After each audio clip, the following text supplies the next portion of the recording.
Good evening and welcome to Snetterton. We are in Norfolk for the fourth meeting of the British Sim Racers Touring Car Championship. The championship is nicely paused and we go to the longest circuit on the calendar in the UK, Snetterton 300. I'm Dan Blake and bringing you the action alongside me is Rhys Saunders. Rhys, how are you today? Another good night of racing ahead, I believe. Hello, good evening. Yes, really looking forward to this one. It's hot outside, it's hot on track. We've got 17 drivers signed up tonight for the BSR touring cars here at Snetterton. It's a 300 layout. It's tighter, it's twistier, it's more technical. It's a place where you can really let your talent, your speed shine on through. And so really looking forward to seeing how the drivers get on. We've got just under 13 minutes, I should say, of qualifying just left to go. So it'll be really interesting to see who finishes top dog and whether that will set the standard for the night.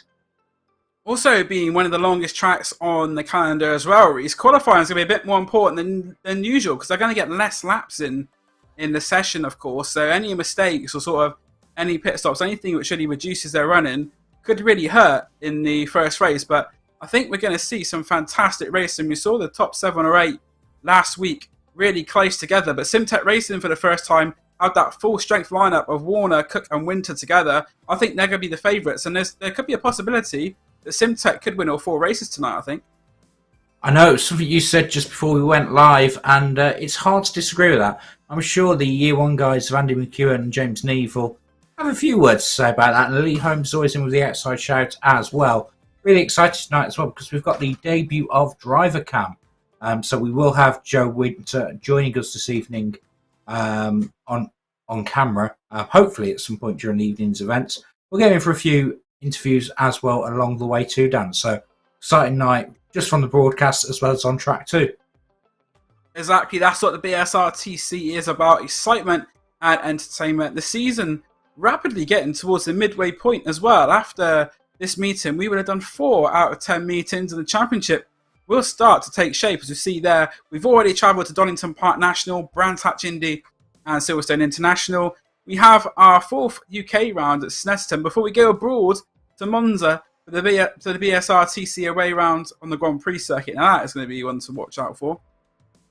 We then go to Knock Hill for the 6th meeting. We got Alton Park for the meeting 7. Meeting 8, we go to Donington Park on the Grand Prix circuit before we finish off with Silverstone National and Brands Hatch Grand Prix. So as we were saying, Rhys, Monza, what are you going to think about that one? That's coming up very shortly as well, next week. I'm really looking forward to Monza. It's going to be big braking zone. It's going to be a lot of variance. Maybe what hardware people are running might come into it as well.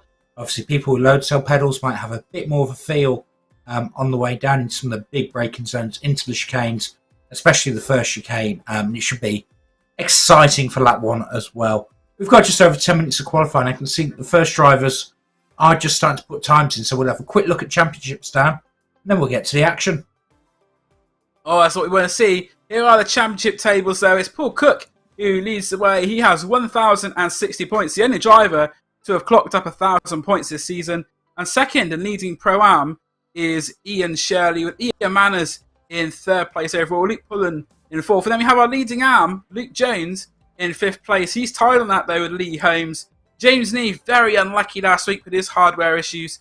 He is 7th in the championship, just 2 points ahead of Craig McDonald. We've got Andy McEwen in 9th, despite racing in 1 less meeting than most of these drivers. And then Alistair Hatcher rounding out the top 10, another Am driver. So there is a real mix of driver classes in that top 10. And the fact that we got Pro-Am and Am driver in the top 5 just shows the strength of BSR TC this season.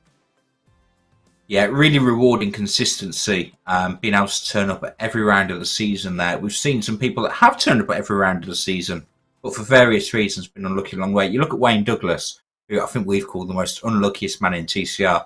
He's currently up on our screens in P11. And we've already talked about Joe Winter this evening, obviously being our featured driver on the cameras. He's currently in P17 in the championship. That's because he's missed 2 rounds. He's been in hotel rooms cheering on his SimTech Racing teammates through the YouTube broadcast. And hello to anyone that is tuning in tonight through that. But he'll be looking to make amends out on track and support his teammates in a more physical manner.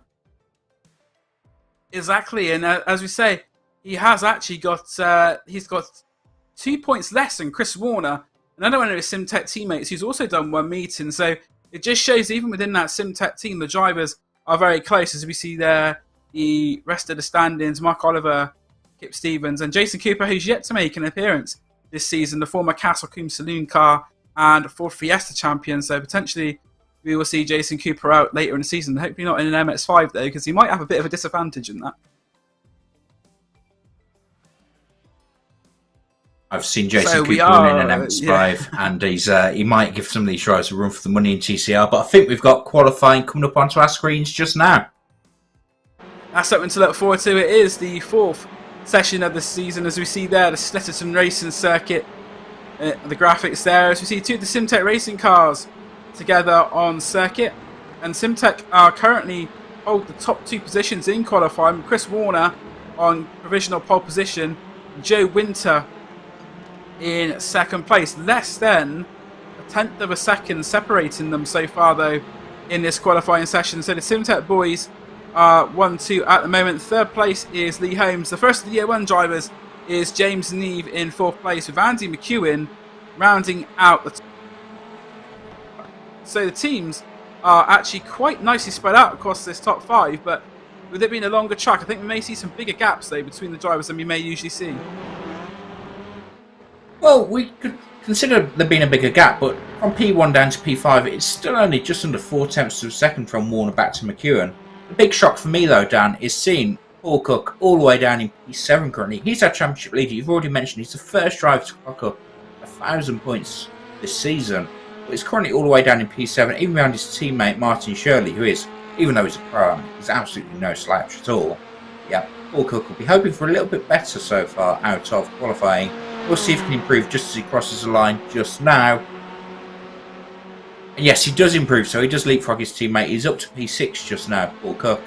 So hopefully a bit more hopeful for him. He's got 6 minutes to go, so we should get another 3, possibly even 4 more laps in, depending on what he does with tyre strategy now, Dan. That might be something we see come into play later on in this qualifying session. We have seen that previously where drivers do 2 runs on the tyres. So we see there Chris Warner putting in a new fastest lap for pole position at 158.042, which moves him pretty much a whole tenth ahead. In fact, it's not quite a whole tenth. In fact, yes, he is just over a whole tenth ahead of Joe Winter. Then you have Lee Holmes, James Neves, and Andy McEwen in the top 5 places. We see there Chris Warner going around the Snetterton 300 circuit, and the circuit that's not probably one of the newer ones on the calendar. Say Snetterton always used to be a long, sort of a shorter layout, but they introduced the 300 layout about 10 years ago. So one of the newer layouts on the circuit, as we see Lee Holmes just going through Williams onto the back straight, and Snetterton 300 definitely a more of a Joe's challenge than the old 200 layout. Indeed, there's lots and lots of places where it can go wrong, especially on that tight and twisty infield. You've got the new section with Agostini, Hamilton. Also, as you've already mentioned, Williams. The run out of Williams is so crucial onto the backstretch. We'll see drafting similar to how we saw at Silverstone, down that backstretch into the really tight, really tricky braking zone of Brundle into Nelson there as well. Then you got the fast and committed run through Bumhole, followed by Coram and then Morris.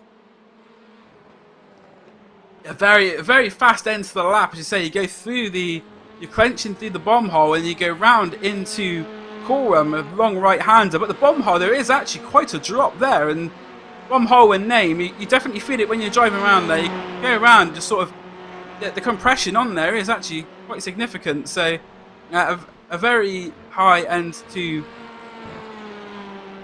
as I say, it's a very fast end to the lap, and we're now going to take a look at our championship leader, Paul Cook, very shortly in terms of his stats for the season. As we see there, championship leader with 1,060 points and a lot of podium positions there already. He has gained 8 podiums out of 12 races.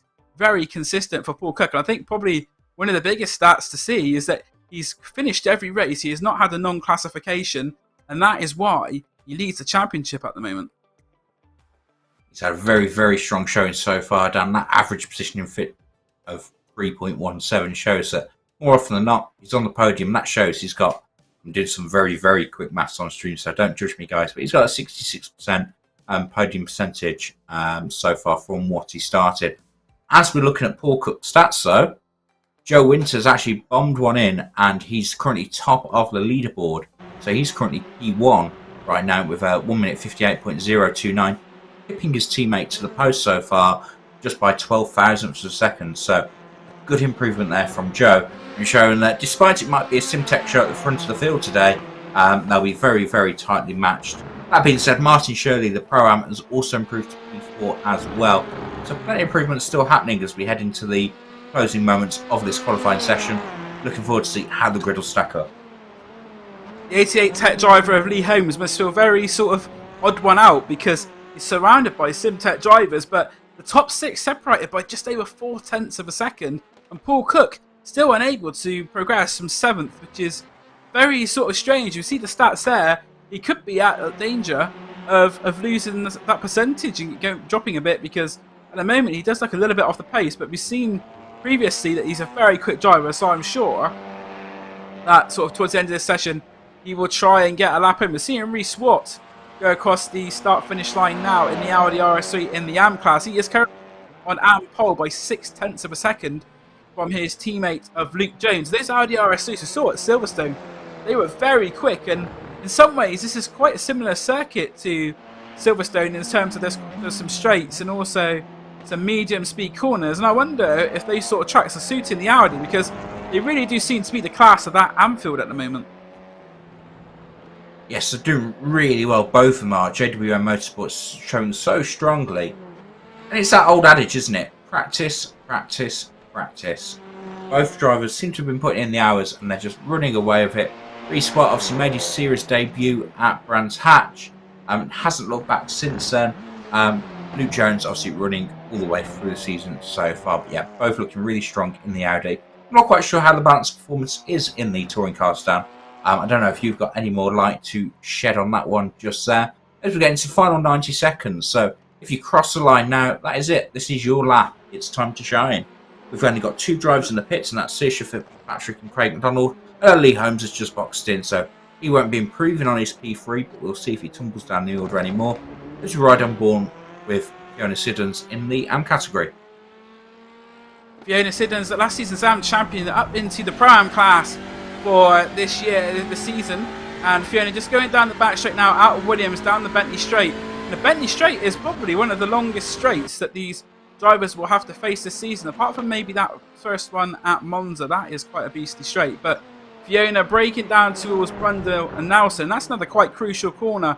It's all about getting it right and keeping your speed up in towards the bomb hole. Fiona currently sits in 13th place, just over 2.5 seconds off of the pole position time, and she needs to find just about a tenth to go ahead of Luke Jones.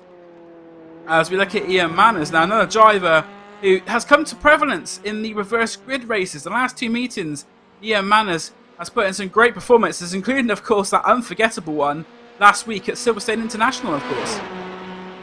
Yes, the owner of the widest Veloster in racing, Ian Manners, did a fantastic job defending against Simtech Racing, and it was the entire team pretty much that were attacking him towards the end of that race at Silverstone, and he brushed it off, he shrugged it off. The checkered flag now flies, however, so we'll see if anybody can improve on their lap times, see if anyone can tip anyone to the post. Let's say it'll be a crucial end to this qualifying session. Looking at the gaps between the field, those top 6, we've got a finely poised race 1 ahead of us down.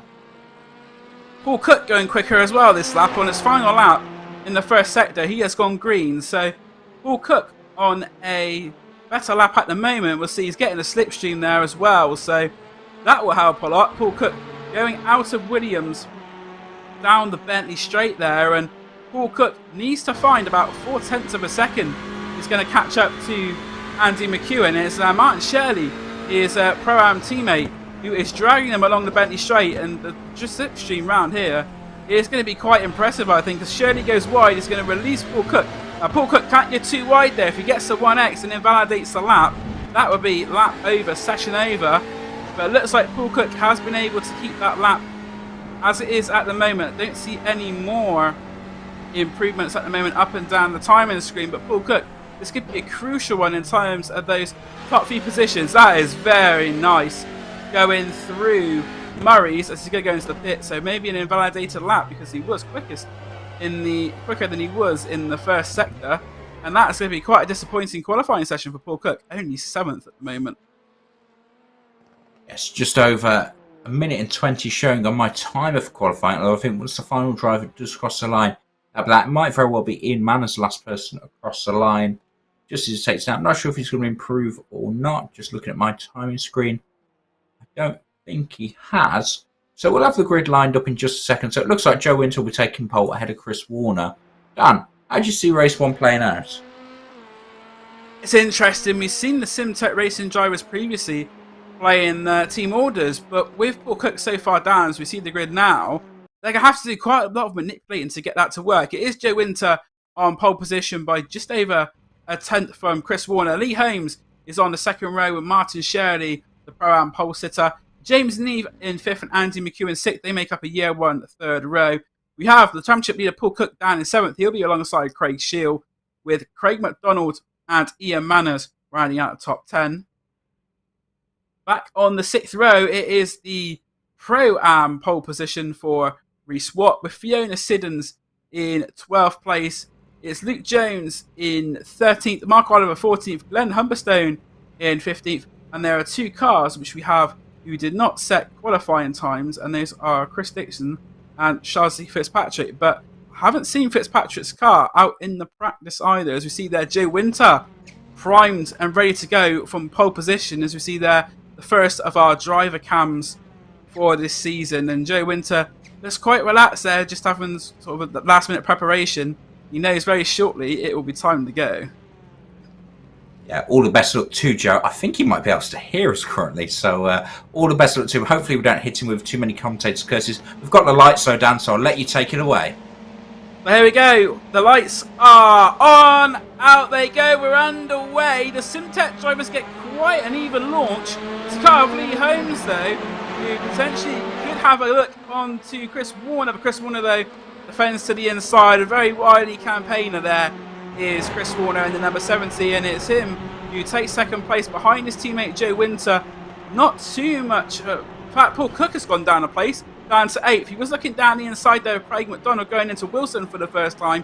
Makes the move stick. So Paul Cook with not the best of starts, having to do some overtaking early, but he has made the move stick. Although McDonald's going to try and fight it round the outside of Palmer. So he's going to be brave to do that, not able to do it. So he needs to slot in behind.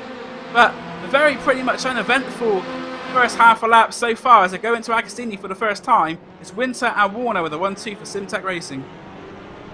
Formation flying at the front. Must say, with Paul Cook starting back in P7, he's already 3.4 seconds off the back of his teammates right now. We've only completed half a lap as we start to head towards Williams for the first time.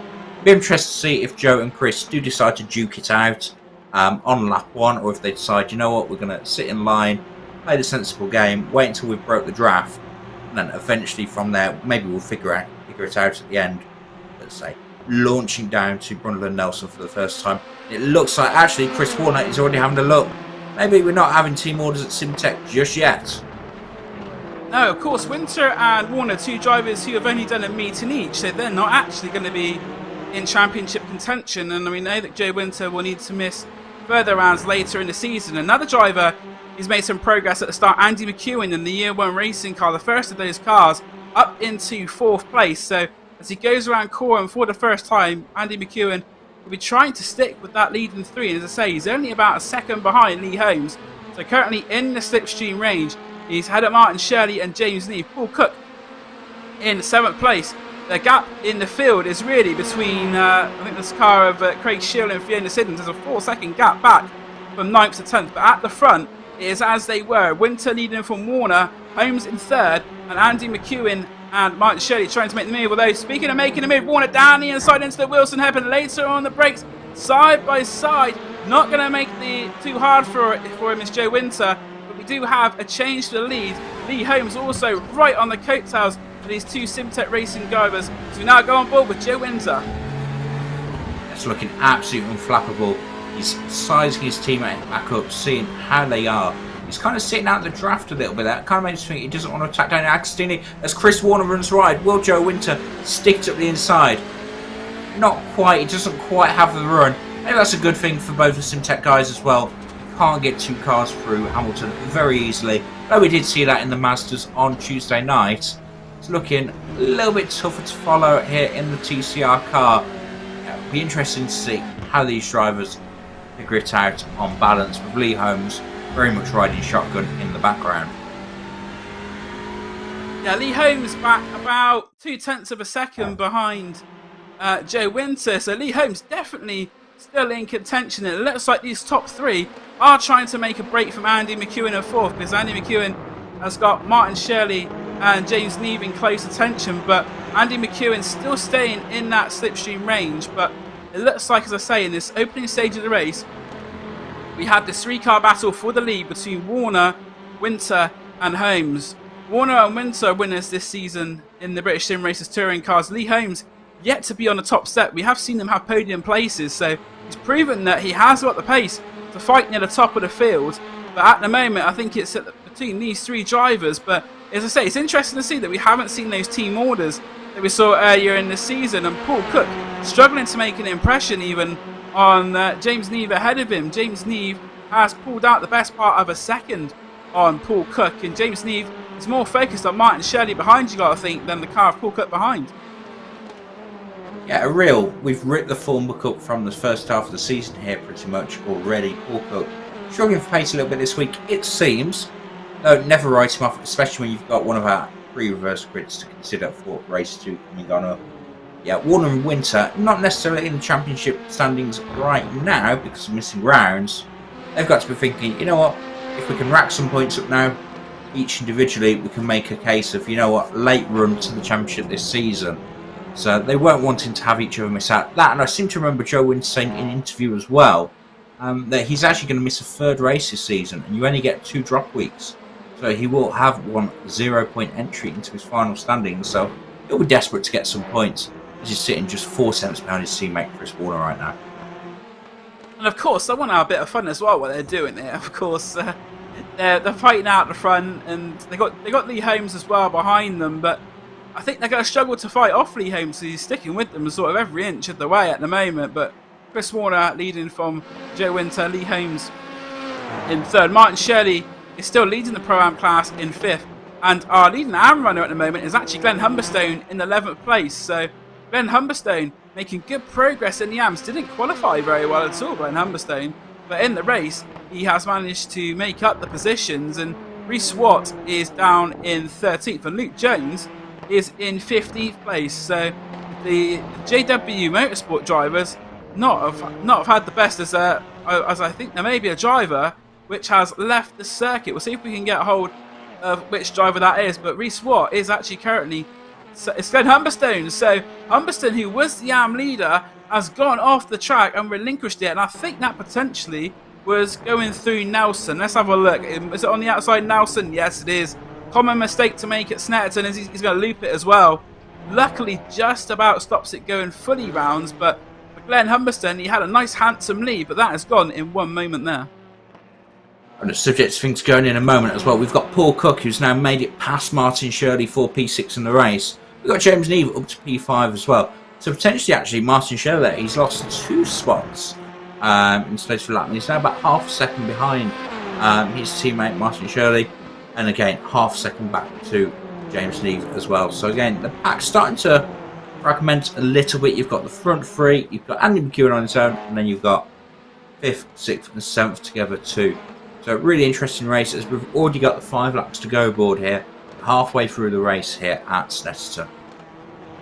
You know, those long laps, I think we're only going to get 8 laps in the races, but as I say, the change of positions made, and he's actually dropped down from 5th to 7th, so potentially a mistake there for Martin Shirley. He still does lead the Pro-Am by just over 2 seconds from Craig McDonald, with Ian Manners, Craig Schill and Fiona Siddons. In fact, we've actually got, for the first time this season, a very nice pattern there. We've got the top 6 being pros, followed by 5 Pro-Ams and 5 AMs. Very, very unlike BSR TC so far. As you look back on board with Joe Winter as he goes through the bomb hole. Chris Warner starting to put a 10th here and there on Joe Winter. The gap up now to 0.5 of a second as he goes round Coram, and he seems to be a little bit better sort of through Coram, and on the brakes, they're going through into Murray's, and he's already caught up about 2/10 there. So Joe Winter stronger there through the last part of the lap, and it's keeping him honest with Chris Warner. So you see a change as well further down in the AM class as well. It looks like Ed Humberston going in past Chris Dixon, but Joe Winter on the attack, going towards Wilson, right behind the bumper of Chris Warner as they break in towards Wilson for the 5th time. It is currently still Warner, Winter, Holmes, just like that. But the 3 of them have made that breakaway. The gap from Lee Holmes to Andy McEwen is now up at about 2.5 seconds. And it is going to be one of these 2, I think, who takes victory in this one. Looking very, very strong at the front for Simtek Racing. Great to have Joe Winter on board as well this evening. So looking forward to speaking to him as well later on. It looks like we've lost Mark Oliver from our standings as well. Unfortunately, it looks like he's had to retire for some reason. That promotes Glenn Humberstone back into P2. Luke Jones looks like he's got some pretty heavy damage on that car as well. You see the bonnet sticking up. That won't be good for the aerodynamics. Maybe that'll be something to do with Mark Oliver, but without seeing pictures, it'll be hard to know just there as well. Martin Shirley's also overtaken Paul Cook once again, showing that maybe not all of the overtakes involved in Simtek are in fact team orders, and that also ruins Dan's pattern of it being pros leading pro-ams, leading AMs as well. Lovely shot though, down the Bentley straight. And we've got actually a replay here of Mark Oliver. He's got it all wrong going into Brundle, and then a very odd way of doing that, getting caught on the grass. Just yeah, he toes back to the pit. So I don't know if he managed to pick up some suspension damage on his trip through the grass just there. But a very, very odd instant there for him. He left the road quite early on the run down into Brundle, and that looks like it's his race over. But don't worry, Mark, you'll be back for race 2. There's no repair times here between races. No, very bizarre one, as you say, and it has spelt the end for Mark Oliver. And with there being a few less drivers in the AMs this week, then there was a chance for some good points. But speaking of good points, we got good points here for Chris Warner and Joe Winter, as they currently sitting in 1-2. And it's the way they've been ready for the whole race. We saw that Joe Winter had the lead for a little bit. He's going to look to try and show his nose, though, going through Palmer on the run down now towards Agostini. And these 2 very close together. I think this is the closest that Joe Winter has been for a long time. Would he try and get late on the brakes into Agostini? No. Warner very wise to that. Would he push wide? No, he won't push wide through the entry of Agostini. And Chris Warner was another couple of car lengths on Joe Winter, and it's almost like there's a stalemate between these 2 Simtek drivers. They are not able to separate themselves. They are that closely matched. It just seems that better section for Joe Winter is the latter part of the lap, and Chris Warner seems to be able to pull away, or at least keep him honest during the first half of the lap. Both drivers absolutely pushing themselves to the limit. Lee Holmes keeping them honest as well. Interesting enough, Joe Winter and Chris Warner both set their best laps of the race last lap. Only 1/4 of a tenth between them as well, in Joe Winter's favour. So showing there, as you talked about, closest he's been so far. You can see how much speed these guys are taking into Brundle and Nelson. Confident as well. Obviously, front-wheel drive cars, you're asking the front tyres to do an awful lot, especially as we head round here into Coram. Such a long right-hander here, Dan. I asked Jack Oliphant this question, actually. It's something I wanted to pick your brains about. But when it comes to braking zones, I think I called Brundle into Nelson the most difficult in terms of skill braking zone on the calendar. And Jack actually responded with, no, Coram's more difficult. Dan, in your experience, what do you think? Coram, you're not braking in a straight line. You are actually starting to brake sort of before you reach the straight bit. You are sort of getting on the anchors and sort of getting ready, as we see Joe Winter going a little bit onto the grass. But yeah, with Brundle, it's a case if you go round there, it's sharp on the brakes, turn the car in. But with Coram, as you say, you are braking sort of round the corner, and you're starting to slow down before you even reach that straight bit, and that can provide some challenges as well. So it is a great assessment. Another person who's actually driven around the Snetterton circuit in a race car as well. So another little fact for you there. Yeah, it is a really terrifying corner, Coram. So it's and Graham says his engine blew up not long after it. So not very good memories to Graham Sessard around there. But yeah, Coram is definitely trickier than you think. And yeah, I would say it is definitely a harder braking point than going into Brendan Nelson, that's for sure. There we are. So it's been confirmed by Dan Blake. We've now got, so it's 2 laps to go actually already. We've actually got a bit of a fight brewing between the 2 year one guys. So James Neave has caught up to the back of Andy McEwen. With just 2 laps to go, it's that one of, if you can't make the move stick this lap, you've got one more shot into Brundle and Nelson. You've got one more shot into Murray's on the final lap. There are a few overtaking points here at Snetterton, but they're few and far between in a sense of you've got to really be on the back of the car in front. If you're 3-4 attempts behind, it's too far back. You can't send it in that far. So we'll see who can compress up here as we approach the final lap of the race and see what our finishing order is going to be. I'm pretty sure, unless there's anything untoward, we're going to have a Warner Winter Holmes podium. But we'll see exactly what order they finish in because there's only half a second between our front 3 as we head here into the final lap. Yeah, about to start the final lap, and Joe Winter is much closer to Chris Warner than he was the previous time by. So as they get it's the last lap now, so drivers have got one chance. And will he try and stick it down the inside going into Richards, or will he wait until Wilson? Hasn't made any moves at the moment. Maybe a little bit of grass there for Chris Warner, which is going to allow Joe Winter the opportunity to put it alongside if he wishes to. At the moment, staying behind. Another overtaking opportunity, which potentially could happen, is 2 Oggies. You can catch them unawares. It's a corner where you don't think someone's going to go down the inside. Brake a little bit later and try and pull alongside into Oggies. I've seen that move done before, and quite spectacular when it is done as the 2 leaders go through Palmer for the final time. It is Chris Warner who has just under a 3/10 lead to Joe Winter as they go into Agostini. You see they're braking just after the one board into Agostini. Onto the power again now as they go in towards Hamilton and Oggies. And I say Oggies is an interesting corner. This is Hamilton now. So next one, Oggies. It can be, if you're a bit closer, an opportunity, but Joe Winter a bit far back, although he tries to inch ever closer to Chris Warner. And I think if a move's going to happen now, it could happen at the end of the Bentley Straight. Lee Holmes dropped back, so at the moment, it's like it's just be the battle between the 2 Simtech Racing teammates for victory. Yes, it looks like they're duking it out. It looks like Joe Winter's just starting to pull up. I don't know if he's not perfectly in line. It's not like he's trying to take the maximum amount of draft. Let's run down. Just 2 tenths of a second. Separate as them head down into the braking side of Brundle. Joe Winter not quite quick enough, but he's harassing, he's harrying Chris Warner all the way as we head through the bomb hole for the final time of race 1. Heading towards that very tricky braking zone of Coram. And it looks like Chris Warner might just have enough of a gap. Quarter of a second. Looks like he'll be able to hold on here for our race 1 victory. Murray's for the final time. And yes, Chris Warner does have this one just about, only just about in the bag. So here we are, BSR TC race 1 in the books. And it's Chris Warner that wins, followed by Joe Winter. Lee Holmes keeping them honest in 3rd place. Andy McEwen finishing P4 and James Neave, followed by Martin Shirley, your AM-Class, Pro-Am Class winner. P6 with Paul Cook in 7th position. And then we've got McDonald, Manners. We'll wait to see who comes around to take the rest of our honours just here as we ride on board with Reece Watt. Yeah, good little battle here between Reece Watt and Fiona Siddons. Fiona Siddons, though, goes wide. She gets back onto the track, but it's going to cost her any chance that she had of taking that 11th place. Reece Watt will take the victory in AM, 11th overall. Fiona Siddons takes 12th, and our Pro-Am winner was Martin Shirley in 6th place. Paul Cook, 7th overall. Probably one of his lowest finishes of the season, where it probably will be. We'll get the stats up and have a look at that shortly. As you see the last couple of cars crossing the line now, that is Glenn Humberstone taking 2nd place in the AM class, with Chris Dixon taking an AM podium as well for Year 1 Racing. He will take 3rd in AM and 14th overall.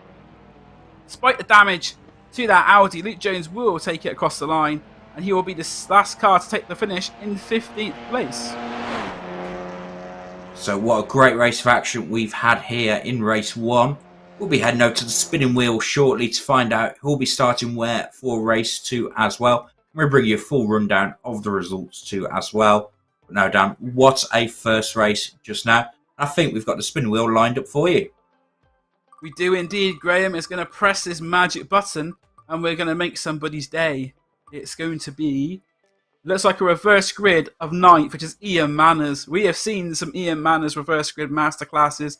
You may see another one. He's going to start on pole position with Craig McDonald alongside him on the front row. Paul Cook, though, will be 3rd on the grid. So Paul Cook a bit further up this time. And it'd be interesting to see, with Paul Cook being a bit further up the grid this time, if he is able to have the pace to be able to keep it there and what happens around him. That'd be something to keep an eye on. A below par result for him by his standards anyway in the first one, as very shortly we'll get the confirmation of the results from that first race this evening here at Snetterton. Of course, the lap length at Snetterton, 2.99 miles, 12 corners in total. Say one of the longest tracks, if not the longest in the BSR TC schedule, definitely the longest one they take part on in the UK. As we see very shortly, we'll be getting those results up. But in the AM class, it was a win for Reece Watt again. We've seen Reece Watt come into the championship in the AMs and really sort of take the horns by the bull. Really, he's come in and got some impressive results. Another one there to take 11th overall, and a 17-second gap he had over Glenn Humbleston, who finished second in class. Yeah, he's made a very strong impact straight away in the AM category. He's only missed one, maybe two races so far, so potentially he might be a consideration which drop weeks are considered for the overall standings in that. Although Luke Jones has been very, very, very strong so far as well. So pretty interesting to see how that one plans out.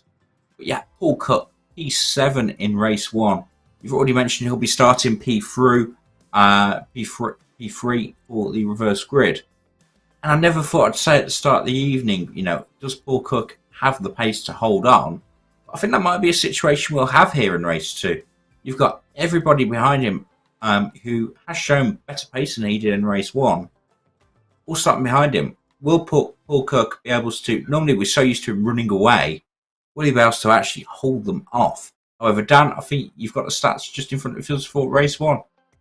Yeah, we have the finishing results for race 1. It was Chris Warner who took the victory from Joe Winter by just under a quarter of a second. Lee Holmes in third place, dropped back quite a bit in the last couple of laps there, but he rounds out the podium. Fourth place is Andy McEwen and James Neiman fifth. So the 2 Year 1 drivers, although they didn't have the overall pace, they have brought home some decent haul of points there in fourth and fifth. Martin Shirley was our Pro-Am winner in sixth. And as we say, Paul Cook, seventh place finish, one of the lowest, if maybe not the lowest position he's finished in this season, with Craig McDonald in 8th place, second in Pro-Am. Ian Manners, third in Pro-Am, 9th overall. That gives him the pole position in the Sampsoy Dungeon car for our second race. Craig Shield rounds out the top 10 for 88 Tech. In 11th place and taking the AM win is Reece Watt. Good battle with Fiona Sidness towards the end. She went on the grass and finishes 12th overall. Glenn Humberstone was 13th, taking second in AM, with Chris Dixon rounding out the AM podium for year 1 in his Veloster in 14th. 15th overall was Luke Jones. He had quite major damage through that race, but knowing how important it was to keep going to get the points, especially with the lack of AM entrance tonight, he is 15th overall and takes what is 4th place in the AM class. And our non-finisher is Mark Oliver, and Fitzpatrick did not even take the start. So not sure what happened for her there, but a non-starter in this one. So 16 cars took it. So I believe we have an interview as well. We'll see who it is that we have to speak to between races here on the BSRTC. It's Joe Winter. We have Joe Winter, who finished second place in that race. Joe, second place for the opening race of the evening. How was that for you?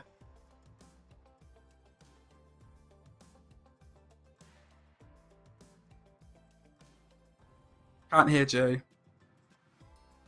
No. I can't hear Joe at all. No. Joe, are you muted by any chance? No, he's not muted. He can hear us, I believe. Production, can you fix hear us, this? But we can't hear him. Graham Sesper's got those hamsters running. Got you now, Joe. As to say, Joe. Can you hear me? Yeah, I can hear you now, Joe. Race 1 underway, second behind your teammate Chris Warner. How's that for you?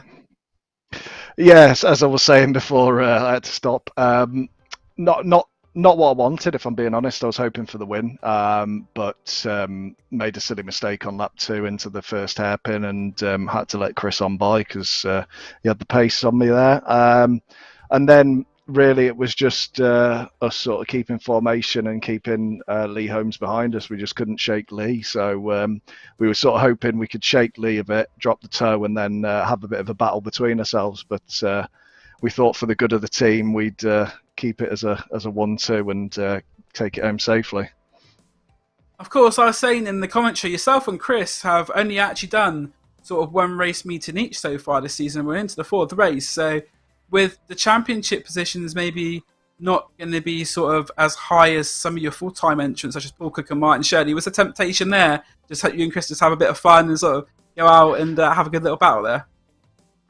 Yeah. I mean, I think Chris is pretty much available for the rest of them now. So, and I've got another week off. So, I think for me, it's going to be get as good points as I can throughout the season and see where we end up. Chris has probably got a better chance than I have for the overall championship. So, I'll support him where possible. But yeah, I think it's more the random races 2, 3, and 4 where we're going to potentially see some more in-team battling, because you're obviously just trying to fight your way through the pack and see how high up you can finish. So we'll see what happens in the next race. If the opportunity is there, I might have to take it.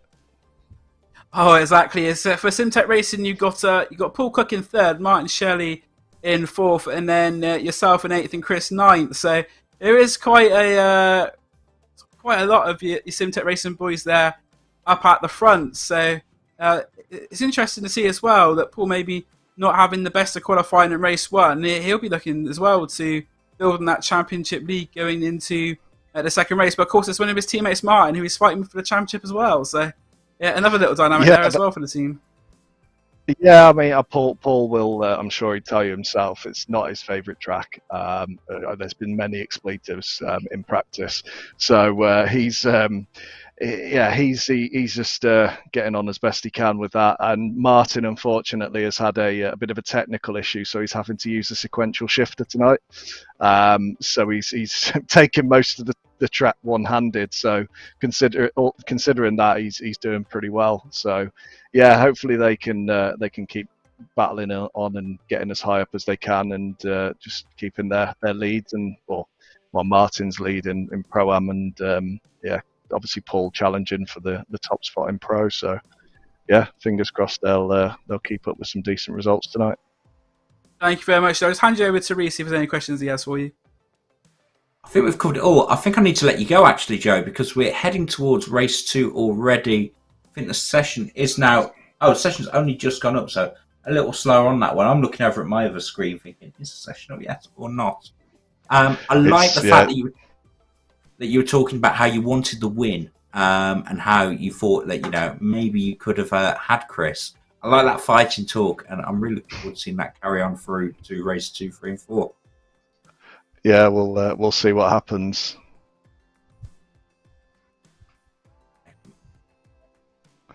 Excellent. Right, well, thank you very much.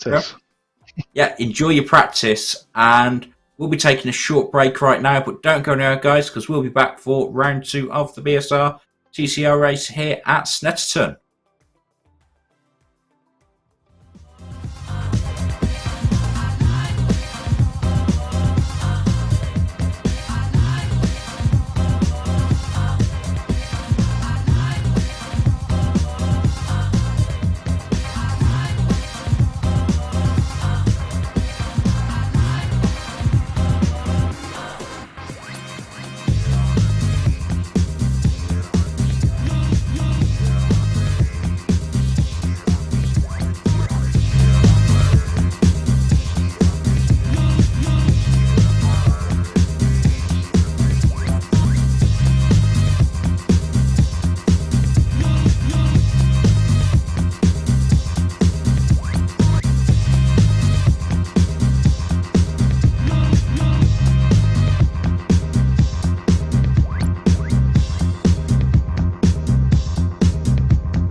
Hello, welcome back to Snetterton. The cars on the grid ready for our second race of the evening. It's Ian Manners on pole position with Craig McDonald in second place. Paul Cook, championship leader, starts from third with Martin Shirley in fourth. James Neal fifth and Andy McEwen sixth. That's the year one pair.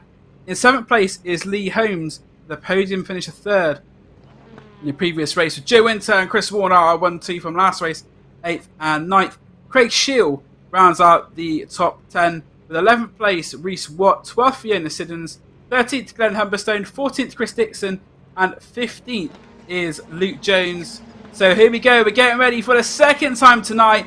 Lights go on, out they go now, and we're underway at Snetterton. The Veloster of Ian Manners gets a good start, but Paul Cook, championship leader, looking to pull alongside Craig McDonald to go into riches for the first time. He sticks it, break down inside, makes a stick.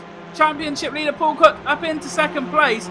Now he's got past Craig McDonald. He'll look to make short work of Ian Manners. Tries to break into Wilson, and there's also one of the year one cars making a late movement there. That's Andy McEwen, who's made a good start as well.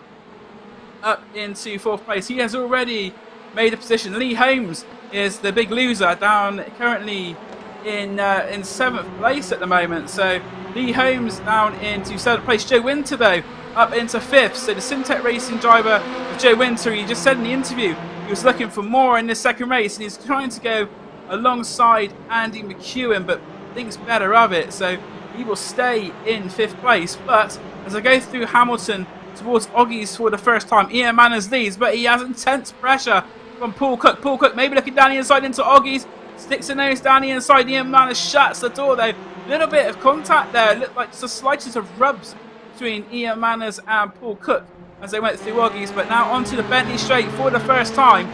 Ian Manners seems to have a better run. Our top three are Manners, Cook and McDonald.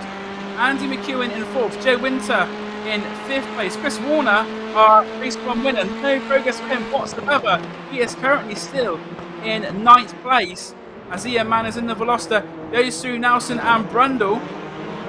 Big round curve there taken by, I think it was Andy McEwen or maybe even Craig McDonald. It was one of those two drivers in that pack who went massively over there, but Ian Manners will go round Coram. A little bit wide there on the entry into Coram. Could compromise him a little bit as they break down into Murray's for the first time. Will he go wide? No, keeps it in line. But Paul Cook just behind gets an even better run. It's the two Hyundais in the lead. The Veloster ahead of the Elantra as they cross the line for the first time. Paul Cook pulls to the outside. Manners will stay firm on the inside line. Doesn't want to give an inch to Paul Cook, the championship leader. Cook will try and go round the outside. This is going to be brave. If he has the outside, a bit of contact there between the two. Paul Cook takes the lead. Very close racing there between the two. Cook does come out on top, but we've got a spinning year one car, McEwen, and also a change for second as well. McDonald getting past Manners. It is all going on down the Wilson hairpin on the second lap. Yeah, fantastic action so far. Beautiful by yourself there, Dan, as well. So yeah, Andy McEwen spinning out all the way back to P14. That's really jumbled us on up. Ian Manners now trying to get back up the inside of Craig McDonald as we're down into Agostini for the second time, and he gets his way through just about. Maybe a little bit of door use there as well, but we are driving touring cars after all. They're still too wide as we run on down into Hamilton. Around the outside goes Craig McDonald, pulling it out brave. Into the Oggies they go. It's left, it's right. You have got the inside or the outside for each corner. And Joe Winter, seizing his opportunity, actually makes it up into P3 so far. And he's now got Craig McDonald firmly in his sights. Only 2 seconds back from his teammate Paul Cook for the lead as well. So a dream start to race 2 for Joe Winter. Absolute disaster for our reigning champ Andy McEwen. And it's looking like another Syntec Racing show at the front with 88 Tech once again representing strong, giving them some resistance. There's a good fight behind as well between a 88 Tech and a Simtech driver. I think that's Lee Holmes going with Chris Warner. That is touring car racing there again. They're getting very close between the two of them there. Warner, they're trying to go round the outside of Lee Holmes. This could be... yes, Chris Warner. That is what we like to see. Made that stick. A bit of cooperation there from Lee Holmes. But this first good race is spicy already. We're just about to complete the second lap. Another thing that'd be interesting to see, Paul Cook has managed to pull away to the tune of 2.5 seconds.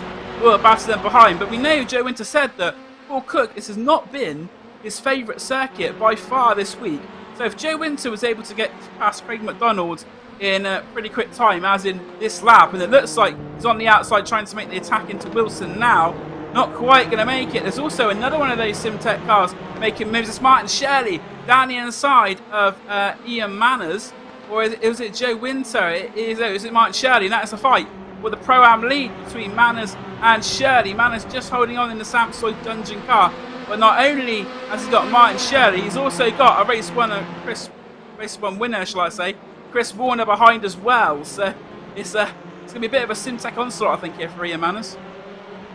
He's used to that after last week's racing.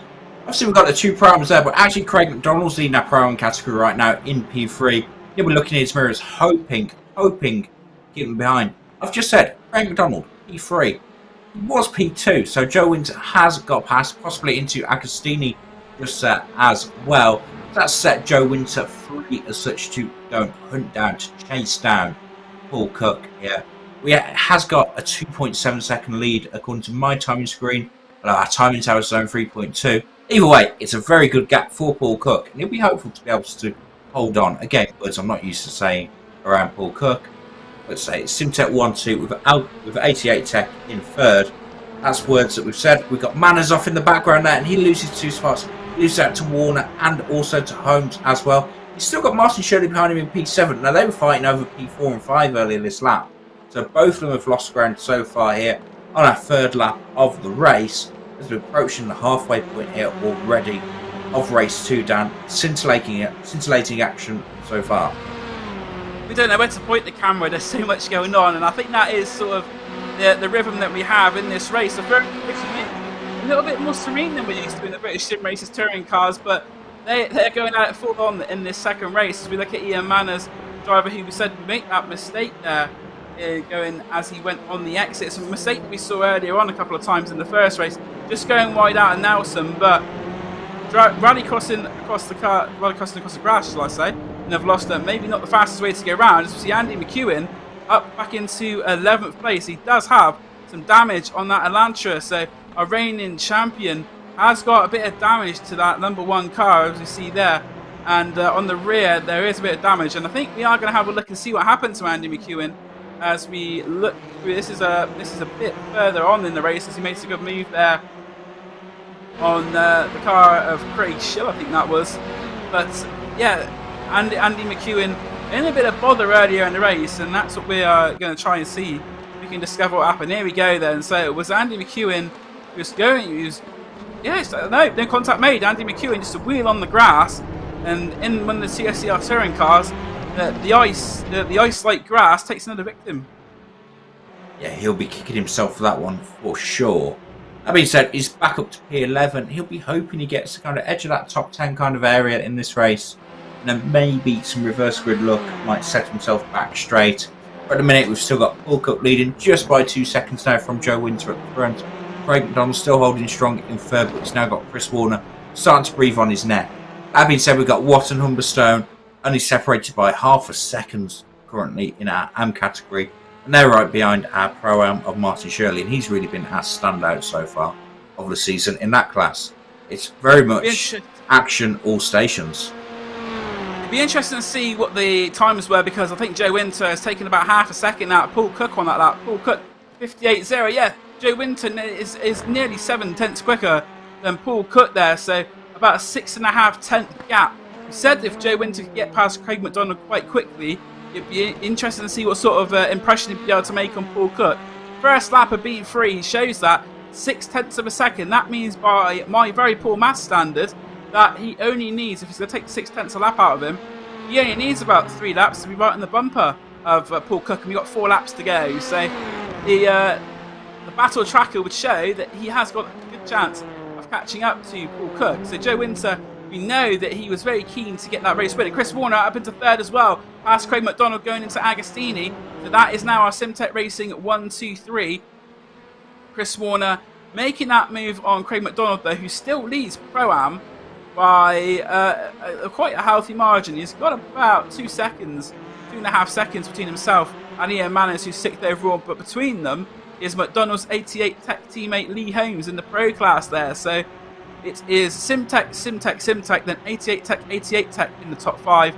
The Samsoid Dungeon Car of Ian Manners in 6th. And then we have the first of the Year 1 entries, James Neve, number 7 in 7th place.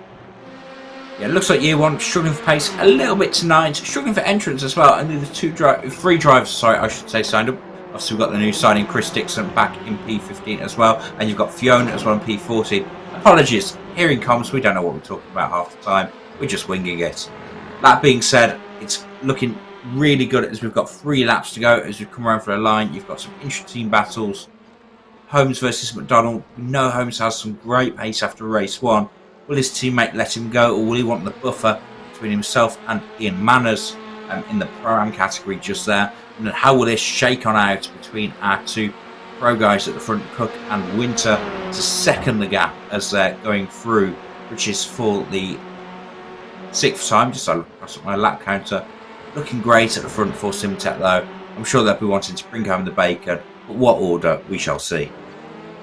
Another 8 tenths taken there by Joe Winter on Paul Cook, and it's almost like the situation of the Jaws music should be incoming, because Joe Winter on a mission, and you can see that Paul Cook ahead of him is a bit compromised. I wouldn't say he's in a position though where if he takes second he'll be disappointed, because he knows it's not his favourite track. But Joe Winter certainly catching. You can see corner by corner just the rear of that Simtech racing car inching closer and closer to Joe Winter, shall I say, as he goes through Hamilton and is about to break now into Oggy. You see, this is another interesting corner at Snetterton, the right-hander, because it is quite crucial on the run into Williams and the Bentley Straight, of course. So Oggy is sort of Williams and Bentley, quite an important part of the circuit, and Joe Winter, shall I say, is seeing Chris Warner behind him, and Chris Warner quite a way behind Joe Winter. In fact, he's about 3.5 seconds. So at the moment, it looks like it will just be a battle purely between Cook and Winter. But Winter under braking, that is where he makes a difference. That is extraordinary. We were talking about equipment there, and it looks like that Joe Winter just so much more confident on the brakes. And Paul Cook wanted to know where he needs to improve to find time. Just show him that little bit of clip there. That is extraordinary. Massive gains there by Joe Winter. We come around to 2 laps to go into the tricky braking zone of course. And you can see Joe's just a little bit tighter through the right-hander. It opens up the left-hander and Murray's that little bit nicer for him. Also, the gap's now below 4 tenths of a second. For these tiny gains Joe's making in every corner, it adds up around a lap. You can see bearing down now on Paul Cook. As you rightly said, Jaws music should be playing loud and proud right now, as Lee Holmes and Craig McDonald looks like they're going side by side into Richards as well. So team fight there for 88 Tech, but at the minute we're sitting on board with Joe Winter and hunting down his teammate. What will he do? Let's listen to his throttle input. Will he be lifting? Will he be coasting? I think the move's going to happen on this lap. As we said, the move there has been completed for 4th place. Lee Holmes getting ahead of his AM teammate Craig McDonald. He does lead that AM class. Going into Agostini, there is no change in position between Cook and Winter. I wonder if Joe Winter saw exactly, he must have seen what we saw in that previous lap, just how much better he was on the brakes going into Brundle. You can see the Brundle and Nelson as a potential overtaking opportunity. Not often that you see a move being made again on the brakes. Joe Winter just seems so much better. Paul Cook running a little bit wide there as well on the exit of Oggy's, which has compromised him going into Williams. And here we go then, back down the Bentley Straight for the 7th time. They're on the penultimate lap, and Joe Winter has caught Paul Cook right up at the moment, and he is going to the inside. And I wonder, he's 2.5 tenths back. I think he might see if he can make this under braking. Paul Cook there, it just looks like he's a lot sort of slower through the braking zone than Joe Winter. I'm not sure there if Joe Winter maybe not braking there at full potential, knowing that Cook is a bit weaker going through that section. And as you said, the team, what sticks out for me with Simtech Racing is they are very sort of team driven. It seems like the individual results are definitely coming second towards the team, and also the team's championship, something that is a factor in the British Sim Racers Touring Car Championship as well. I know it's not something that we've really spoken about, but Touring Racers, something we maybe have a look at is just sort of how the team's championship is shaping up, because Simtech Racing a very good form at the moment, and it's a 1-2-3. Chris Warner is actually catching up these 2 drivers ahead as well. He caught them up by approximately 6 tenths of a second on the previous lap, which just proves what I said, that potentially Joe Winter at the moment, as they go on to the final lap, is racing not at his full potential as such, and is sticking to that pace that Paul Cook is setting at the moment. Yeah, it does look like the chase has been called off by the Simtech Racing team. That being said, I'm sure they'll make us eat our words in a moment, so go on, Joe, if you can hear us. I'm not sure if he'll appreciate the encouragement. But say 3/10 of a second the gap as we're here on the final lap. Simtech Racing 1-2-3. We saw them do it at Silverstone in race 3. A very, very, very strong performance from them. They have been arguably class of the field so far this season, and they're showing that tonight at Snetterton with this in race 2. They'll be hoping for a nice small number on the reverse grid coming right up after the race. See where they start. But as we look, we've got James Neve currently running P7 for year 1. First of the year 1 drive. Oh, we've got a car straight on. I think that's Martin Shirley. Straight on into Oggies. He'll be rejoining. I don't think it will cost him any spots in his category, although he's got Craig Shield catching him on up. In fact, Craig Shield does get on by, so that's cost him a spot in the prime standings right now. And looking at the gap, it looks like Joe Winter's really backed off now. He's not attacking Paul Cook, so I think that is team orders there at Simtech Racing. Yeah, definitely. A very rare mistake there as well for Martin Shirley. I don't think we've seen too much of that this season from our Pro-Am Championship leader, but he did lose a couple of overall positions and one in the... Yes, as I say, different shifter this week as well. But somebody who doesn't have problems in this race is Paul Cook, although there wasn't a teammate behind him, he may have more of an issue. Paul Cook takes victory in race 2 at Snetterton. His teammates second and third, Joe Winter and Chris Warner rounding out the pro podium. Fourth is going to be Lee Holmes. And taking our AM win is Craig McDonald for 88 Tech, taking the Pro-Am victory, shall I say, with Ian Manners in second and sixth overall, second in Pro-Am. James Neve seventh. Andy McEwen fights back to 8th place. And our AM winner, once again for the second time tonight, is Reese Watt. So Reese Watt is taking the AM victory there. 10th overall and third in Pro-Am is Craig Shield, with Martin Shirley dropping down to 11th overall and 4th in Pro-Am. Ben Humberstone, 12th overall, second in Pro-Am. Finis in his 13th, and then the 2 cars to complete the order are Luke Jones and Chris Dixon, although it does show at the moment there's Chris Dixon just finishing now. So all 15 drivers who started will be classified, which means a full reversal will be anything. Sort of 15 will be the full reverse in that one, but a much more exciting race in the second part, second race, shall I say, this evening. And following the first race, which was a little bit serene, as I say, by BSRTC standards, first 2-3 laps of this one were back to BSRTC at its best. Fantastic racing. Here we are. So we have the spinning wheel. So Graham Sessford, take it on away, spin that fortune. What will we have? We had 9 the first time around, and it's going to beat number 11. So looking across at my standings, Martin Shirley, despite his mistake in race 2, he's going to start out race 3 from pole position. We're just waiting on the full race results just to confirm that down. A stroke of fortune. He's made a mistake, and it's come up trumps for the man with the sequential shifter. Exactly. It's funny how these reverse grids work, isn't it? It's just that little extra twist. But yeah, Martin Shirley made that mistake, dropped down to 11th, but it's given him pole position. He'll be on the front row with Craig Shield, and then we got our AM winner Reese Watt on the second row with Andy McEwen as well. So Andy McEwen not too far back, and he's another driver. Didn't have the best of that second race, but he'll have a chance at some redemption in the third race, and possibly his best chance of a podium finish tonight, so far anyway, starting from what will be 4th on the grid. And then we have further back, sort of 9th, 10th and 11th, Chris Warner, Joe Winter and Paul Cook. Something that was that definitely stood out for me in that race, though, was that Joe Winter was able to, in the first couple of laps, he made up the positions, and that set him on the way for a run at Paul Cook. And I think if Paul Cook wasn't his teammate, I think he probably would have won that race, because Joe Winter had a lot of pace there, and I think he was very sort of disciplined to stay behind Paul Cook, probably looking at the bigger picture of the championship there, as he said earlier. A lot more discipline, and I'd have been behind the wheel, that is for sure. And here we are. So here's the full race results for you, Dan. So Paul Cook is our winner of the second race of the evening. It's a Simtech Racing 1, 2, 3. They lock out the podium. Joe Winter, our camera driver, in second place. And Chris Warner, race 1 winner, coming back to take a podium in the second race with a third place finish. And the rest of the results see Lee Holmes in 4th place, with Craig McDonald, our Pro-Am winner, in 5th place. 6th and 2nd in Pro-Am, as I say, Ian Manners. James Neave 7th. Andy McEwen with the fight back from nearly the back of the field after another one who made an uncharacteristic mistake in that one. Andy McEwen there finishing in 8th. We spot 9th, our Am winner, and Craig Shield rounds out the top 10. 11th was Martin Shirley, our Pro-Am Championship leader, another one in strife during that race. Glenn Humberstone finishes in 12th place with Fiona Siddons 13th, and rounding out our 15-car fielder Luke Jones and Chris Dixon, the top 11 being reversed, which put Martin Shirley on pole position.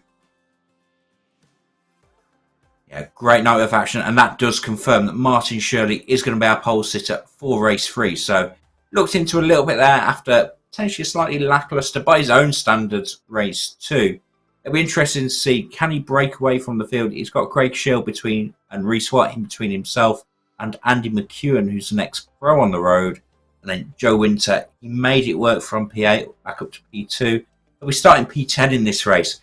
Can he make it work once again? Can he carve through the field in the same manner? We'll find out. I believe we're going for a break just at the moment, Dan. But what's your prediction so far for race 3? It's going to be an interesting one because you got Martin Shirley on pole position, but I think Andy McEwen will be one to watch in this race as well. He's been quite quiet this evening by his standards, and it's not very often we get a BSR TC meter without seeing Mr. McEwen on the podium. So I think in the third race he will be looking to get that first podium of the evening. Yeah, looking forward to it, Dan. Don't go anywhere, guys. Grab a drink. It's still warm out this evening, and we'll see you back for race 3 in just a moment.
Good evening and welcome back to Snetterton. I hope you've enjoyed your brew or whatever it is you've decided to do between the second and third race. We are back for BSR TC action. As I say, race 3 here at Snetterton. We've had Simtech drivers winning the first 2 races with Chris Warner and our championship leader Paul Cook taking trumps in the second race.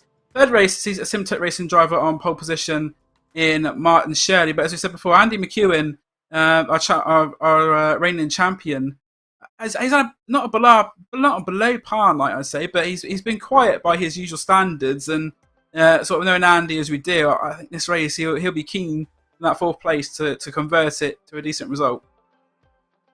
Indeed he will. And we've shown kind of in the first 2 races, yes, the Simtech boys have some fantastic speed. But I think any one of the 4 of them have got the speed to win a race tonight. So it could be in a situation where we have all 4 Simtech, all races won by Simtech, but we could have 4 different winners at the same time. I think we've got some championship standings to go through now, Dan. So here we are, some live points for you to run through. Here we go. So after 2 races, we can see that Paul Cook has extended the championship lead to Martin Shirley. Paul Cook on 12.36, Martin Shirley on 1,118. That mistake dropping him a few points there in that last race.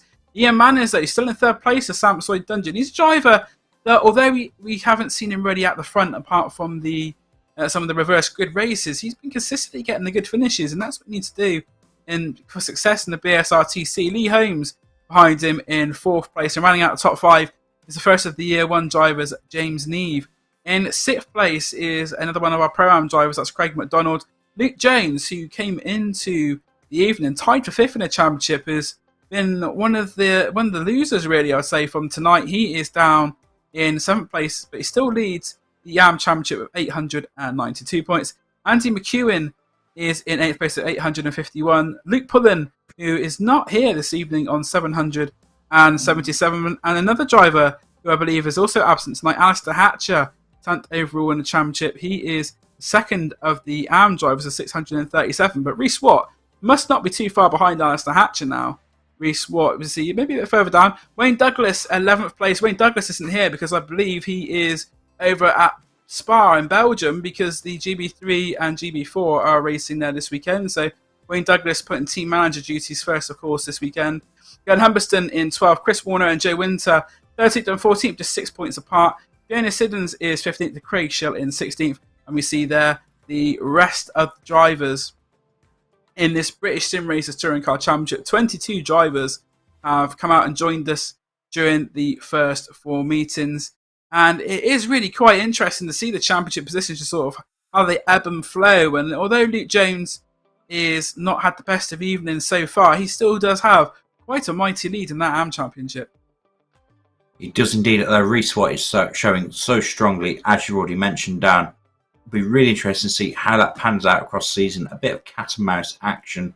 I think with the kids just breaking up in the real life as well, we'll have some people going away with their families, especially this week. So that might be why we've got slightly fewer cars on the grid just here. But 15 highly talented drivers just starting to grid up now for race 3. Interesting to see how this pans out with Martin Shirley from pole. Martin Shirley, of course, took pole position for the opening race of the season at Donington Park National. He was the fastest driver overall, so Martin Shirley does have the pace to be there. As we see our grid, it's Martin Shirley on pole position, Craig Schill on the front row. Second row is Reece Watt and Andy McEwen. 5th is James Neve. He is joined by Ian Manners on that row. 7th, Craig McDonald. 8th, Lee Holmes. Then rounding out the top 10 are Chris Warner and Joe Winter. You see the rest of the cars there as we are about for the 3rd time tonight to have the lights on. There they go. They are going to go out now, and we are underway. It'll be interesting to see what start Martin Shirley gets. Yep, pretty decent start from the top 3 or 4 there. Andy McEwen, though, looks like he has had one of the better starts, trying to get around the outside. Oh, that's a great move by Andy McEwen. He was 3 wide, makes it stick. One of the moves of the season from Andy McEwen round the outside of Riches. That is the sort of move we like to see in the BSR TC. I imagine there'll be a broad smile under Andy McEwen's under the helmet there, and that's a fantastic move, putting up into 2nd place. That really does set the tone for him for the rest of the race. We said he'd be looking to make up positions quickly, but I wasn't expecting to see that, Andy. Well done. Craig Shield down in 3rd place. James Neave for year 1 up into 4th place. And out of the drivers who started further down, Chris Warner already on the rise up into 6th place, although he is side by side with Craig McDonald. So side by side racing as we expect here on the first lap. But what a move by Andy. As I say, one of the moves of the season as Martin Shirley goes wide. And that move down. Oh, contact from the rear. That's Craig Shield into Andy McEwen. Craig Shield did well. They're very sportsmanlike. He held back. What will happen there between James Neave and Andy McEwen? Is Neave going to stay behind? No, alongside as they go down the Bentley straight. But Andy McEwen in the thick of the action in that first half of lap race. Andy McEwen, the minerals on that man, going around the outside of turn 1. He's almost 3 wide to be charged down the Bentley straight into Brundle for the first time. It's still letting Martin Shirley scamper on away so far. Got the 2 year 1 cars side by side. Neave and McEwen. We saw contact between year 1 cars in the MX5s. Hopefully they don't repeat it this time in the TCRs. And Neave goes through. So Neave in P2 from the reigning champ, Andy McEwen in P3. Great save from Andy after getting a bit of a whack from behind. Down into Oggies on lap 1. Martin Shirley sprinting away. He's got almost a 2-second gap right now from James Neave. So dream start for him. Joe Winters made it up to P5 as well. We know what great pace he's got. I say he's made it up to P5. He's on the outside of Reese Watt on the way down to Riches. Will he make it? We'll find out in about 5 or 10 seconds time, Dan. Yeah, and as you say, this is actually it's a battle between the AM driver and the Pro driver. So cars going wide there, 2 of them going on the outside of Riches. But as we see down the inside, Joe Winter, Reese Watt is not making it easy for him. Although the momentum that Joe Winter has on the outside of Wilson means he does take the position. So move Joe Winter up into 4th place. It was interesting there to see the year 1 drivers fighting so hard. Do you think they would have maybe tried to work together a bit more on the first lap? Because what that's meant is that Martin Shirley has pulled away to the tune of about a second, but now they're actually 2nd and 3rd. I think they're actually working together.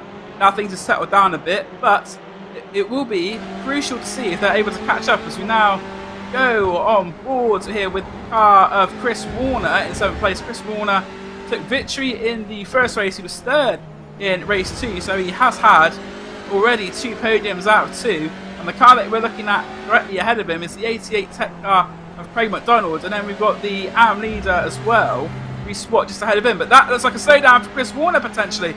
Very slow, backing out of the throttle there. You could visibly hear that. He was in 7th place and he tumbles down the timing screen. He is now going in 10th place. Still doesn't look like he served that slowdown. And there's another car with a slowdown as well. It's Lee Holmes. So 2 of our Pro drivers in issues with track limits there, Reese.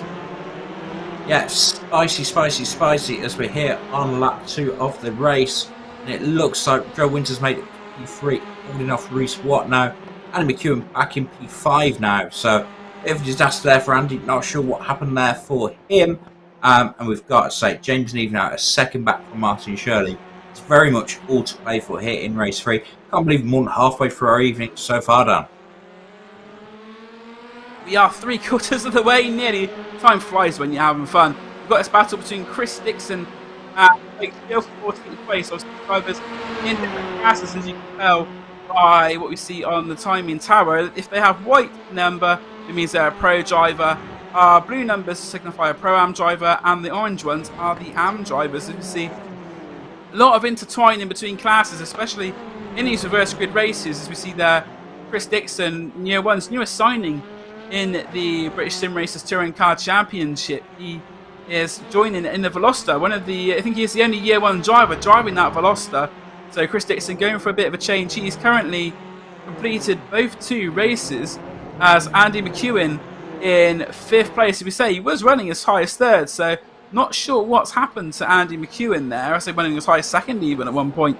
But Andy McEwen dropped down to 5th, and now he's under pressure from the championship leader Paul Cook. So things not getting any easier for the reigning champion as we go on board there with Reese Watt. And that was James Neave taking a very unconventional line there. And he's going to have a slowdown, I believe, there. So another one to fall victim to that slowdown. There is the car of James Neave. So that moves Reese Watt up into 4th place.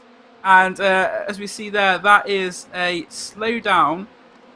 And for Andy McEwen, as Reese Watt into 4th place, as we see now. Martin Shirley in the lead, but James Neave catching him quickly, Reese. Yeah, James Neve catched him quickly, and he's got Joe Winter behind him as well. I think Joe Winter might potentially, depending on what Simtek do with team orders here, Joe Winter might have the pace to win all 3 races so far tonight. He might even come away with no wins at this point, which would just be an absolute travesty. He's got to dispatch James Neve though before he starts to wonder about team orders. And it's a very, very, very quick pace on the Simtek Racing guy. Joe Winter is wiggling around. He's letting James Neve know. James Neve's got to know he's there. Oh, very committed through Rich's fastest corner on the calendar for a turn 1, I believe. As we dive on down, not quite close enough on the brakes down to the launcher hairpin. Joe Winter's taking everything he can out of those front tyres, right under the bonnet, right under the rear wing there of the 1TV car of James Neve. It'll be interesting to see. Obviously, James will have the draft from Martin Shirley, which will help him defend. But Joe's just at a 156.9, which is comfortably the fastest lap of the race. All second he took out of James Neve that time by.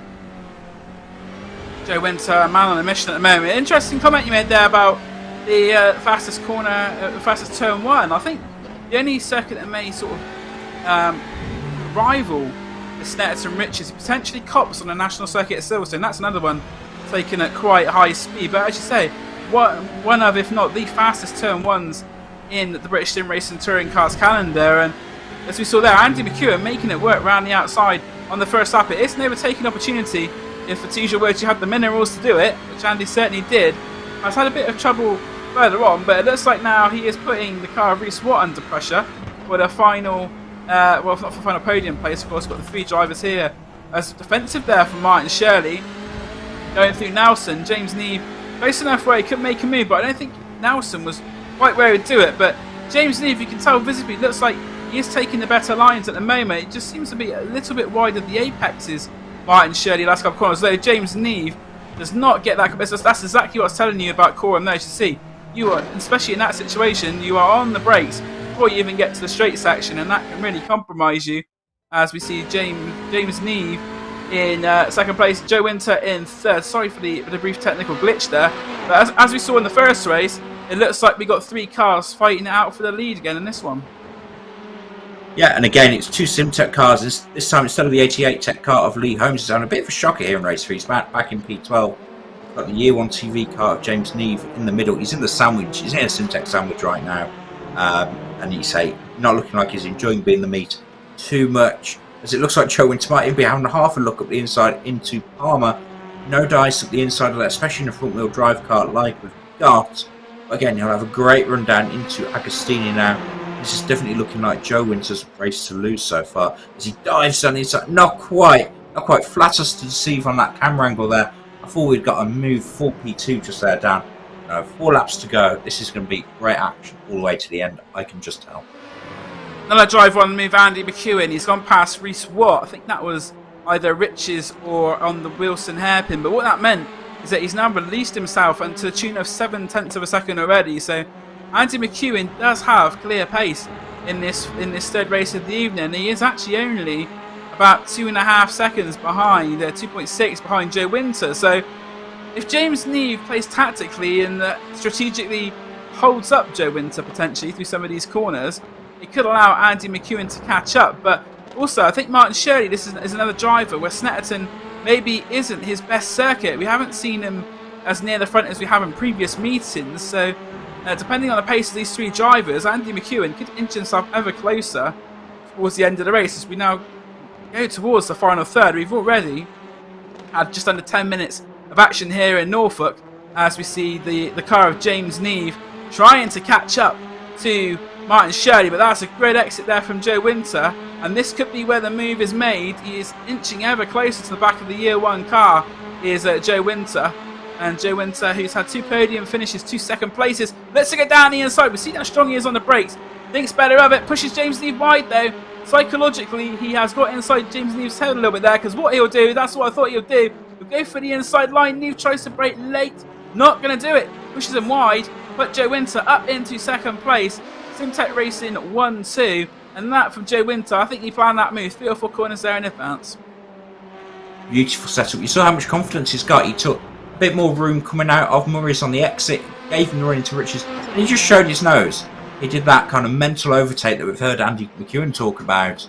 into turn 1 there, and it just pushed James White, just pushed him offline, and that gave Joe the run down into the heavy braking zone. He got the inside, and he had to have his elbows out. James was only leaving him the required amount of room, and not an inch more. As I say, diving on down now to Agostini here, and will Joe Winter be able to attack his team? Will he be allowed to attack his teammate? I'm not sure who calls the shots from within Simtek Racing, but we'll see who's calling the shots and what they're willing to let their boys do. It looks like Joe Winter all over the back of Martin Shirley now, just 3 tenths separating our top 2. Further down, I think there's been a bit of contact as well involving Paul Cook and Reece Watt. Reece Watt tumbling down the timing screens, and it was the car of Paul Cook who was directly behind them. Not sure if we've caught that on camera or not, but I think there may have potentially been a bit of contact we see here. So let's see what's happened there. So side by side. Oh yes, that is an incident between the two of them, and very unfortunate there to see that the drivers, let's have a look, they're side by side, and it just looks like a little bit of a connection issue there potentially as well there, which has caused the cars to make contact. But that happens at Snetterton more often than you think. When I was parking there a few weeks ago, there's a similar incident. It's very tight, because when you pinched on the side of the grass there, you don't really have anywhere to go. But Reece Watt doesn't have too much damage, but it has pushed him down into 14th place. As we look at another incident for Lee Holmes going across the grass, 2 of his 88 teammates go past, but Lee Holmes having a race to forget as well, as you said earlier, Reece, and doesn't look like it's got much better for him, currently sitting in 12th place. Indeed, and whilst we've been talking about that and looking at the replays, Joe Winter's made it through to lead. He's got a 7th of a second gap. Not sure where that happened, but it looks like Joe Winter will be marching on. In fact, we've got the replay up just now.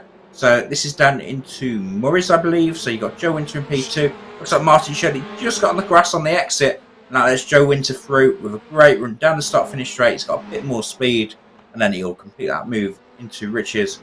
Let's say, here we are. So Joe Winter, he's hit the front at long last. The first time since his mistake in lap 2 of race 1.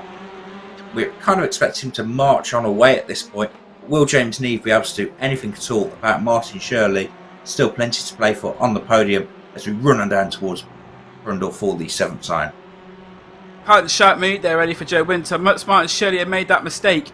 He was always going to happen, and James Neve putting real pressure on the Simtek Racing drivers, looking towards the outside, towards Brundle. Oh, what a move from James Neve! Year 1 Racing.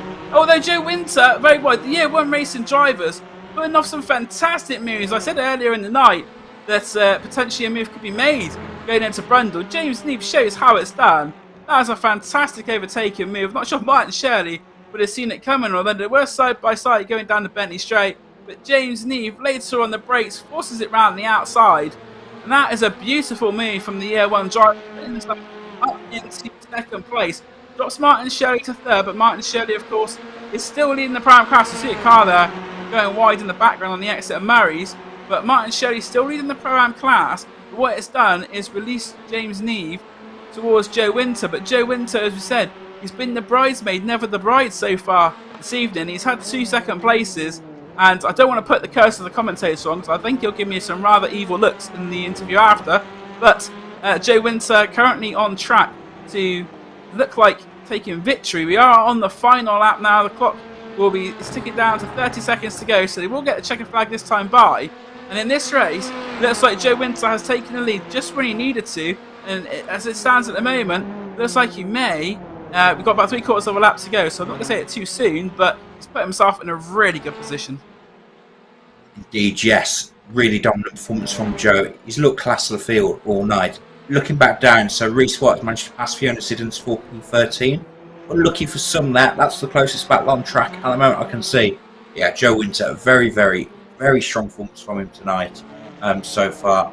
And there we go. So yeah, we've got Fiona and Reece, who are still actually door to door, side by side. Looks like Reece will just about have the run. I'm just trying to see what corner it is. Through Hamilton they go. It looks like Reece is clear.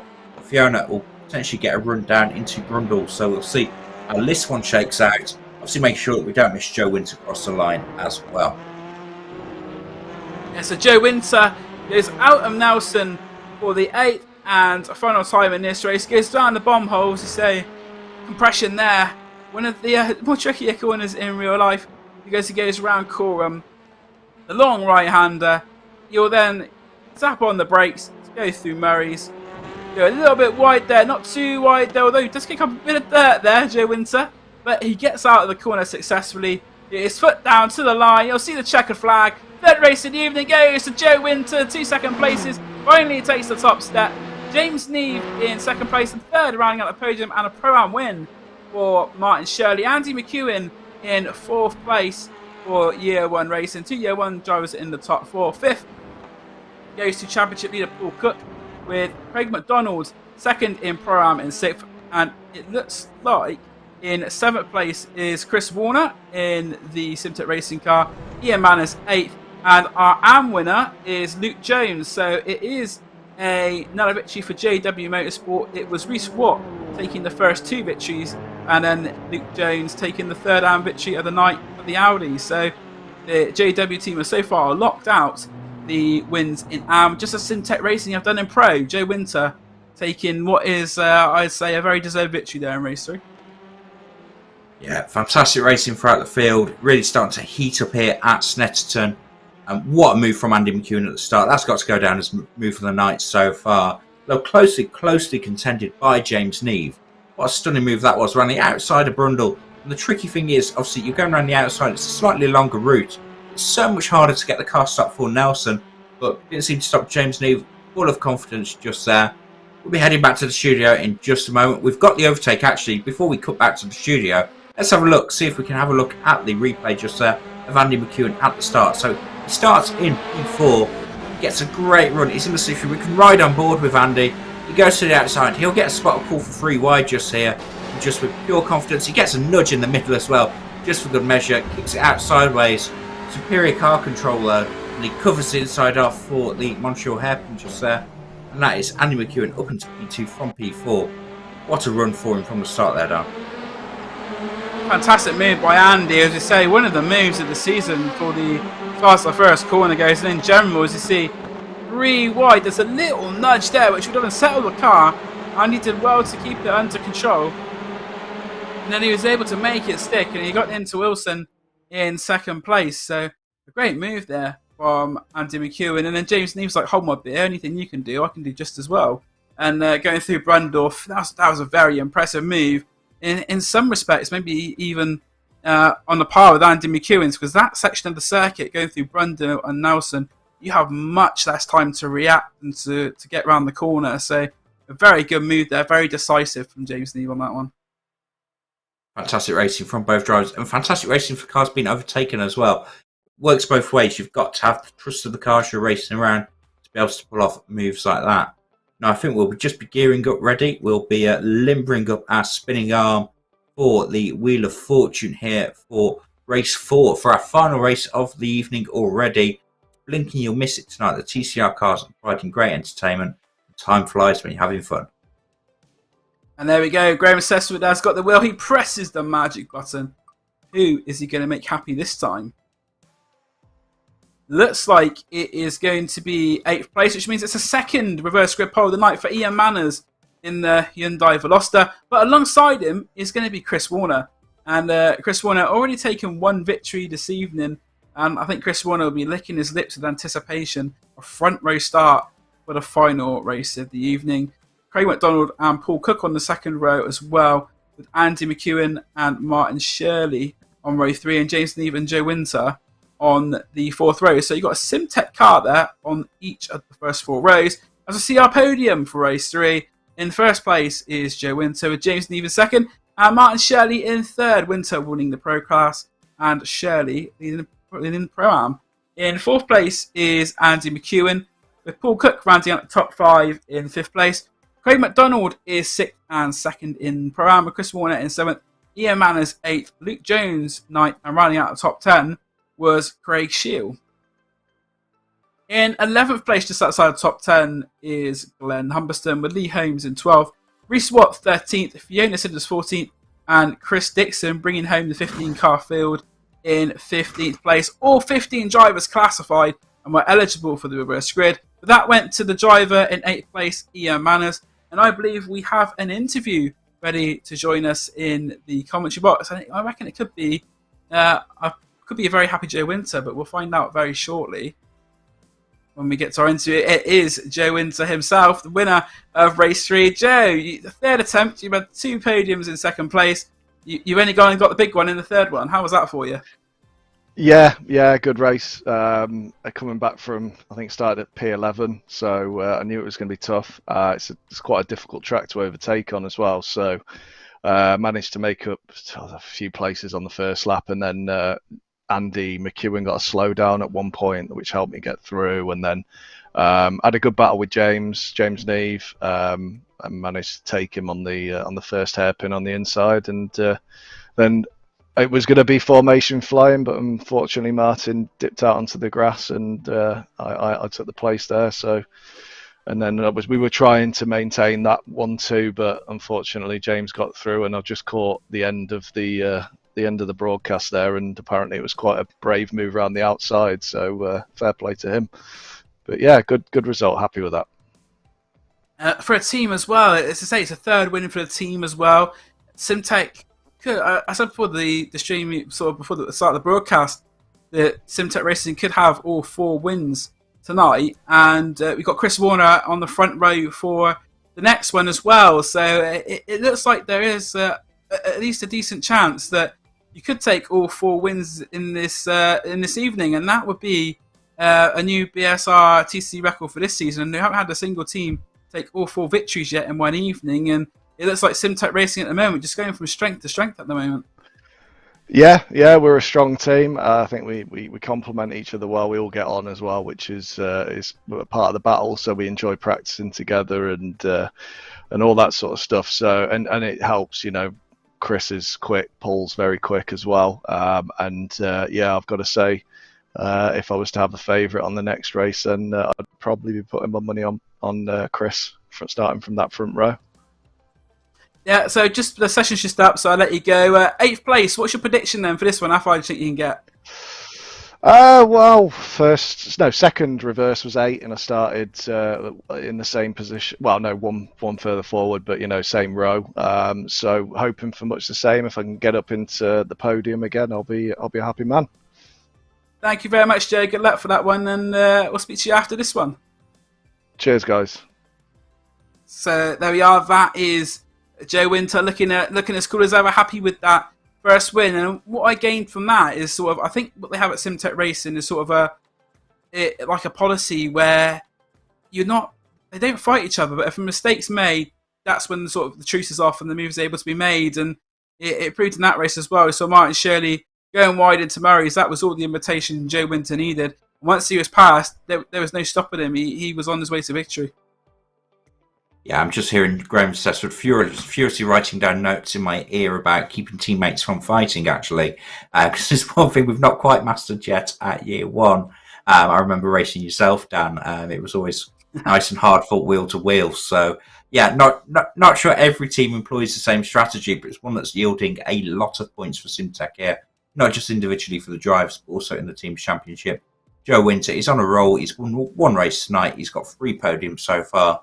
And it'd be hard to count against him making it 4 podiums out of 4.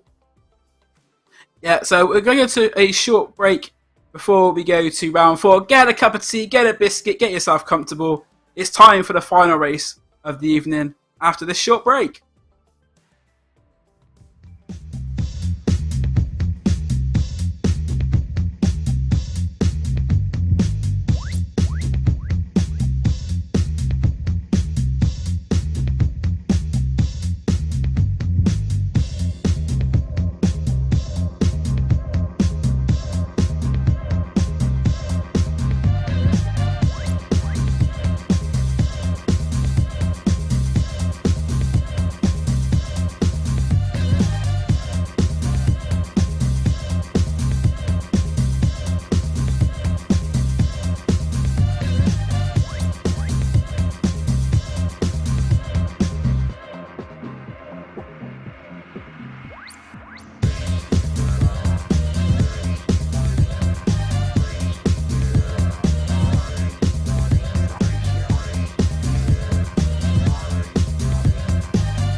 Good evening and welcome back to Year One TV. I am Dan Blake. I am joined by Rhys Saunders. We've had 3 races so far tonight in the British Sim Racing Touring Cars Championship. We have 1 more to go, and it looks like someone hasn't paid the electric meter because the light is gradually reducing at Snetterton. We're going to have one of those BSR TC night races in Toka. We did see the night races in the late 90s, and it looks like we will see similar this evening at BSRTC because the time in Sim is closely approaching 9 o'clock, and this will bring another element to the drivers that they haven't had to deal with this evening. The race will be getting underway pretty shortly. Checkered flag just gone out on their free practice session they had prior to the race, and Joe Winter took the victory in race 3. Chris Warner has taken the victory, and also Paul Cook for SimTech Racing. As we look at the grid very shortly, will be up on the screen. But the final race of the evening, lights ablaze, and on pole position it's Ian Manners with Chris Warner alongside him, Joe Winter's favourite for the race. We've got Craig McDonald and Paul Cook on row 2, Andy McEwen and Martin Shirley on the 3rd row, James Neves 7th with Joe Winter 8th. 9th place is going to be Luke Jones with Craig Shield rounding out the top 10. And the last 5 cars on our 15-car grid, as we have Glenn Humberston, Lee Holmes and Reese Watt. But for the 16th time this season, the lights go on. Out they go. We are underway at Snetterton. It's a good start from Chris Warner. Ian Manners, I don't think it's had the best of starts. Warner has the edge, and we saw Andy McEwen make it work around the outside. Richards on lap 1. I think Chris Warner is going to make the stick as well. Yes, he does. Manners tries to push him a little wide, but he is clear of the SimTech driver. The SimTech driver is clear of Ian Manners by the time they get through into Richards. 1 car going extremely wide there, losing time, but it is Chris Warner who has the lead. He's had a very strong evening tonight, Chris Warner, and I believe when we're looking at the stats between races, it's the 2nd highest driver, but he's made a mistake there, and it's allowed Ian Manners to take the place back. So Ian Manners, Samsoy Dungeon, back in the lead. I think it's just a mistake running wide going into Palmer. Opened the door for Ian Manners, and he has taken full advantage of it. There's one of the JWM Audis going a little bit wide there through Agostini, but Chris Warner, having overtaken him once, is going to have to do it a 2nd time. No, Ian Manners isn't an easy man to overtake at all, and you can do it once in a race. Whether you'll get away with doing it twice or not, I'm not so sure. It's been a great start there. Everyone's been mostly clean. We saw one of the Audis running slowly, a bit jumbled up in points in the field. It's a good start from Paul Cook up to P4. You've got Joe Winter up to P6 as well. James Neve currently in 7th as well. Reese Watt in our AM category currently running P10. As Chris Warner looks up the inside for Brundle, it's probably better to go on the outside. Oh no, Ian Manners has spun! He's spun, he's hit the wall. Ian Manners, that's big damage. Hopefully he's not ruined the car completely. It looks like he might have broke a drive shaft the way that wheel's spinning just there. And that'll be Ian Manners out of this race. Chris Warner through to the lead. Craig McDonald now in P2. An absolute disaster. The man who's been so unflappable in reverse grid races so far this season. We saw him do well at Brands. We saw him do well at Silverstone as well. Not been able to carry it through here at Snetterton. Ian Manners is out of race 4. Chris Warner leading the way over the line at the end of lap 1.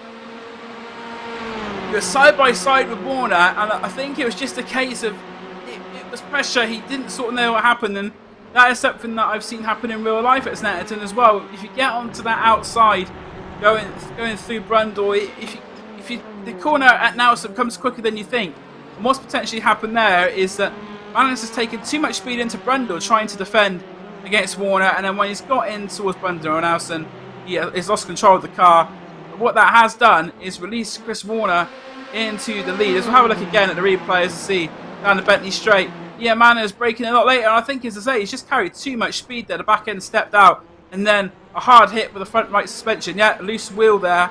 And also, one of the 88 Tech cars went wide as well on that first lap, and I think that would have been... let's have a look. So we have another look here. So I don't think there's any contact between the two. It's just a case of Manners. Yeah, I think he just went too fast. He was lucky, though, Chris Warner, not to clip him as he came back across the track. But I think for Ian Manners, he was just slightly distracted, and that's what's caused that incident.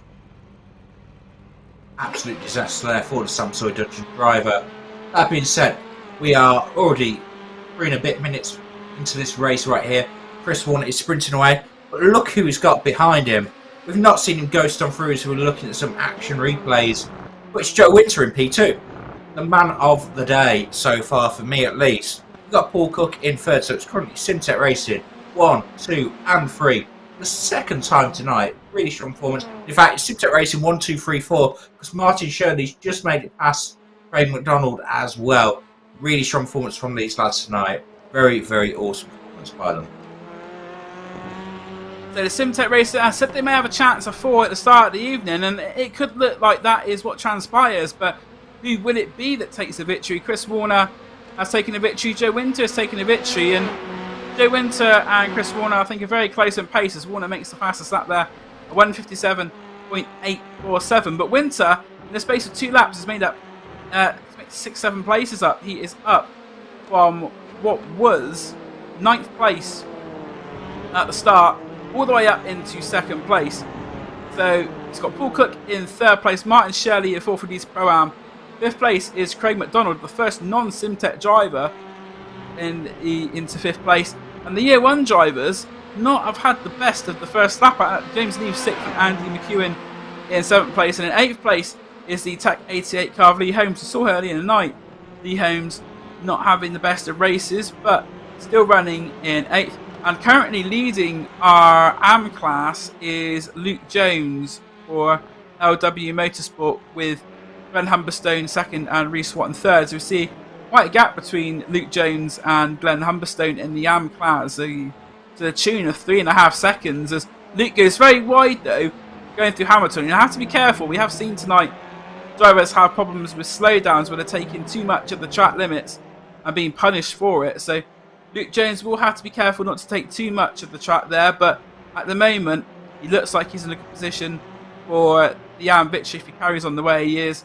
But at the front, the gap between Chris Warner and Joe Winter is about 1.3 seconds, as we look at James Neave trying to plan an attack on Craig McDonald. Yeah, fantastic action here, saying our final race of the evening. We've got that Simtech lockout at the front, that battle for the edge of the top 5 eating up. You've got the 2 Year 1 cars sandwiched between 3 88 Tech cars there. So a fantastic inter-team battle right here for them. On the subject of the Year 1 cars as well, I actually had a message off Andy McEwen between race 3 and 4 proclaiming how much he hates Snetterton. This is a man that's done 4 races in the MX-5s on Tuesday. He's currently in his 4th race in the touring car, and yeah, he's not happy here at all. Hopefully he'll enjoy Monza a touch more as we see him going through Riches, and we see McDonald go wide. We see James Neave give him a bit of a door on the way through, and actually that opens the door up for Andy. They're 3 wide down into the hairpin, and it looks like they've all just about made it through unscathed. It's McEwen to the outside now for Palmer. You've got McDonald on the inside, and you've got Lee Holmes just sat in behind, keeping a watching brief on them just there. Hard to go around the outside of Palmer though for McEwen. This is letting James Neave break away from the pack. It is indeed, and that all started as we see Andy McEwen trying to take a look down the inside of Craig McDonald into Agostini. That started because McDonald got very loose going through Riches. We saw the car lose control briefly, and that meant McDonald had to gain control. Here's Andy McEwen trying to make that move into Woggy, as I was referring to earlier, and he is close enough to make it work. So Andy McEwen up into 6th place, though McDonald will fight hard on the outside. He does have some support from his teammates behind him. Andy McEwen he needs to watch his mirrors. He's got 388 tackles. Oh, Lee Holmes nearly into the back of his teammate Craig McDonald, and if they may even bump draft down this back straight to try and gain a bit of an advantage. Very close together here, and behind them as well, you've got Craig Shield, the 2 teammates side by side. We've seen what can happen to Brundle and Nelson, but McDonald, he lets out of it to get the position to Lee Holmes. Lee Holmes up into 7th place there, but Andy McEwen going to be put under some pressure, I think, shortly, because Lee Holmes, although he's not had the best of results tonight, we have seen in a couple of the earlier races that he had the pace to be near the front, and Andy McEwen, currently in 6th place, will be feeding the wrath of the 88 Tech car, I think, pretty shortly. It will indeed, but as we look to the front, I've been keeping an eye on the gap. Actually, it kind of pulled out a little bit on the final lap.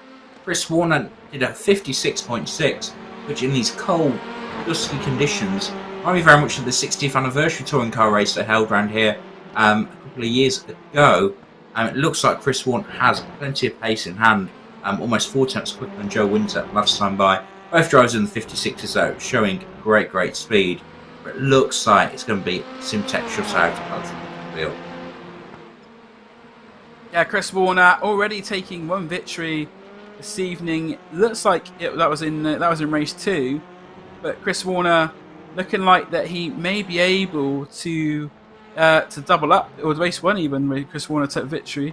It looking like he may be able to double up the way things are going at the moment, and it looks like that the battle between the 88 Tech teammates is still going between Craig McDonald and Craig Shield. They're fighting hard for 8th place, as we see Chris Warner going down the Bentley straight for the 5th time. Chris Warner doesn't have to worry too much about Joe Winter at the moment because the gap up to 1.8 seconds, but the two of them have pulled out from Paul Cook and Martin Shirley, and that's not a surprise to me because we did see earlier that Joe Winter did say it's not a track that Paul Cook's really been fond of this week, and it's one that he potentially might struggle a little bit at. But I think considering he's not produced too bad of results, he's had the win, he's had a couple more podiums as well, and to come out one of your least favourite tracks with 3 podiums, I'd be quite happy with that myself.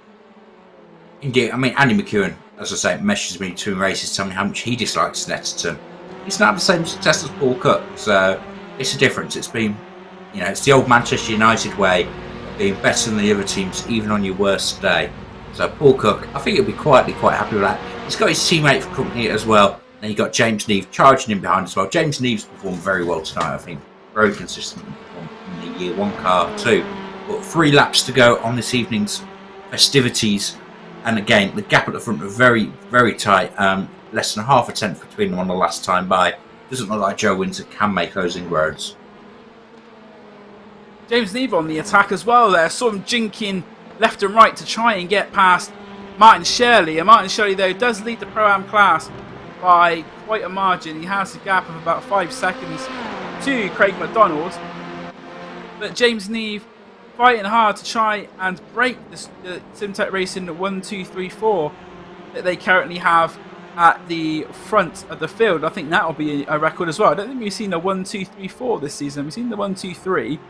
Well, I think that'll be, as I say, another piece of British Sim Racers Touring Cars history for Season 3 if they're able to do it. But James Neve, a man on a mission, and it does look like he's going to put the car Martin Shirley under some quite considerable pressure as he goes down the Bentley straight for the 6th time. We have just under 4 minutes to go, so when they cross the line, there will be about 2 laps to go, I'm going to say. It'll be 2 laps at the line for Chris Warner as we are now on board with James Neve. Breaks a lot later than Martin Shirley going through Rundle and into Nelson. We've seen already tonight what James Neve can do if he thinks he can have a go going into Brundle round the outside. And James Neve, if he stays close enough to the 2 Simtek cars ahead, if there's any problems or if he finds a gap or just finds that little bit of a chink in the armour, he's in a great position to capitalise, especially with it being near the end of the race as well. Indeed, yes. So it's looking like for a class situation, it looks like Warner's got Pro settled. It looks like Shirley's got Pro-Am settled. Looking back down into our AM category though, you've got Luke Jones currently leading the way in P10. He's got Fiona Siddons 4 tenths behind, who's a Pro-Am, and 2 tenths behind Fiona is Reese Watt. So you've got the 2 JWO Motorsports cars going hard at it in AM, and it's actually our closest fight on the field right now. Looking like we're going to have some action back there, as Lee Holmes and Andy McEwen also side by side, I can see on my timing screens. So having some fantastic fights up and down the field just there. So it looks like Reese Watt and Fiona may have come together. Looking at my stats, looks like we've had some contact there. Oh yeah, no, there we go. That's definitely a bad time for Reese Watt. In fact, he's towing back to the pitch just now. So that's his evening done. Leone is off exploring deepest, darkest Norfolk just there. Careful what you'll find out there. That's all I can say. UFOs and all sorts out there. So Fiona back to P12 does carry on going. I was just about 20 seconds. Let's got the replay. And, oh no, that's very fast. That's very fast into Riches. And yeah, Reese Watt, I imagine that's a very hard impact into the outside wall just there. That's a real shame. It's a real shame. Yeah, very fast. That is a very fast corner.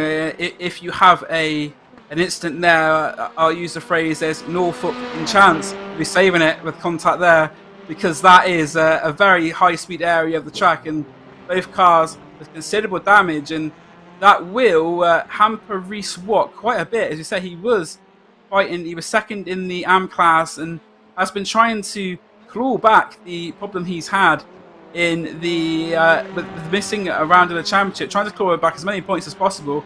DNF is the last thing he needs, but for Fiona Siddons, if she can keep that car running and stay within 2 laps, which I believe she will do, as Chris Warner crosses the line now to start the final lap. If Fiona can carry on, even with a wounded car, she will get points. But one driver who's not had to worry about wounded cars or any sort of real hassle in this race is Chris Warner. We saw him take the lead at the first corner at Richards as he goes through the Wilson hairpin now, as you see there with the signboard on the right, in the memory of Justin Wilson, very fast British driver who lost his life in the IndyCar series at Pocono a few years back. Much missed is him, as well as Dan Weldon, another great British driver who lost his life in the IndyCars. And the Wilson hairpin there, an ever-standing memento of the legacy left on the sport. But Chris Warner going through Hamilton now towards Oggies, and as I say, Reese, it's been pretty plain sailing for Chris Warner in this one. I don't think he'd break too much of a sweat.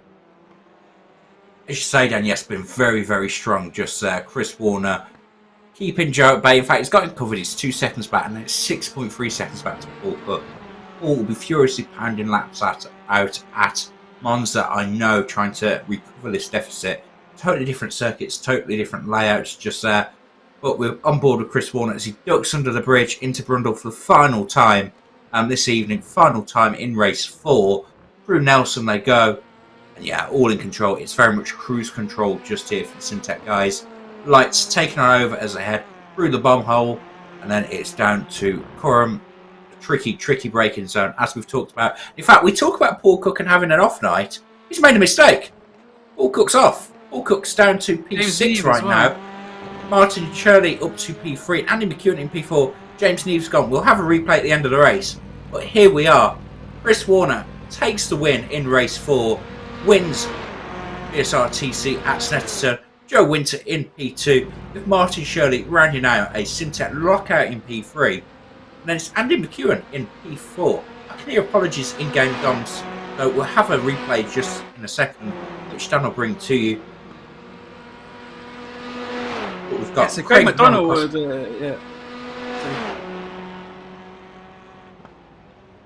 So we're looking at, let's see what's happened to James Neve. We've got Luke Jones in 8th place, and what has happened to Cook and Neve? Are they going to finish the race?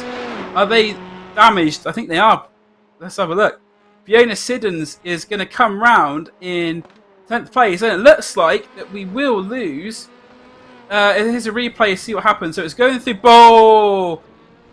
Oh, wow. James Neve there making a mistake going into Brundle, catches a wheel on the grass, and the nature of that corner, yeah, it's just... that's just extremely unlucky for Paul Cook. There's nothing he could do there. James Neve going across the grass, and the problem with that corner is if you go off there, you've got to come back on at some point. And unfortunately for Paul Cook, it was at the wrong time there. James Neve ploughing into the side of him.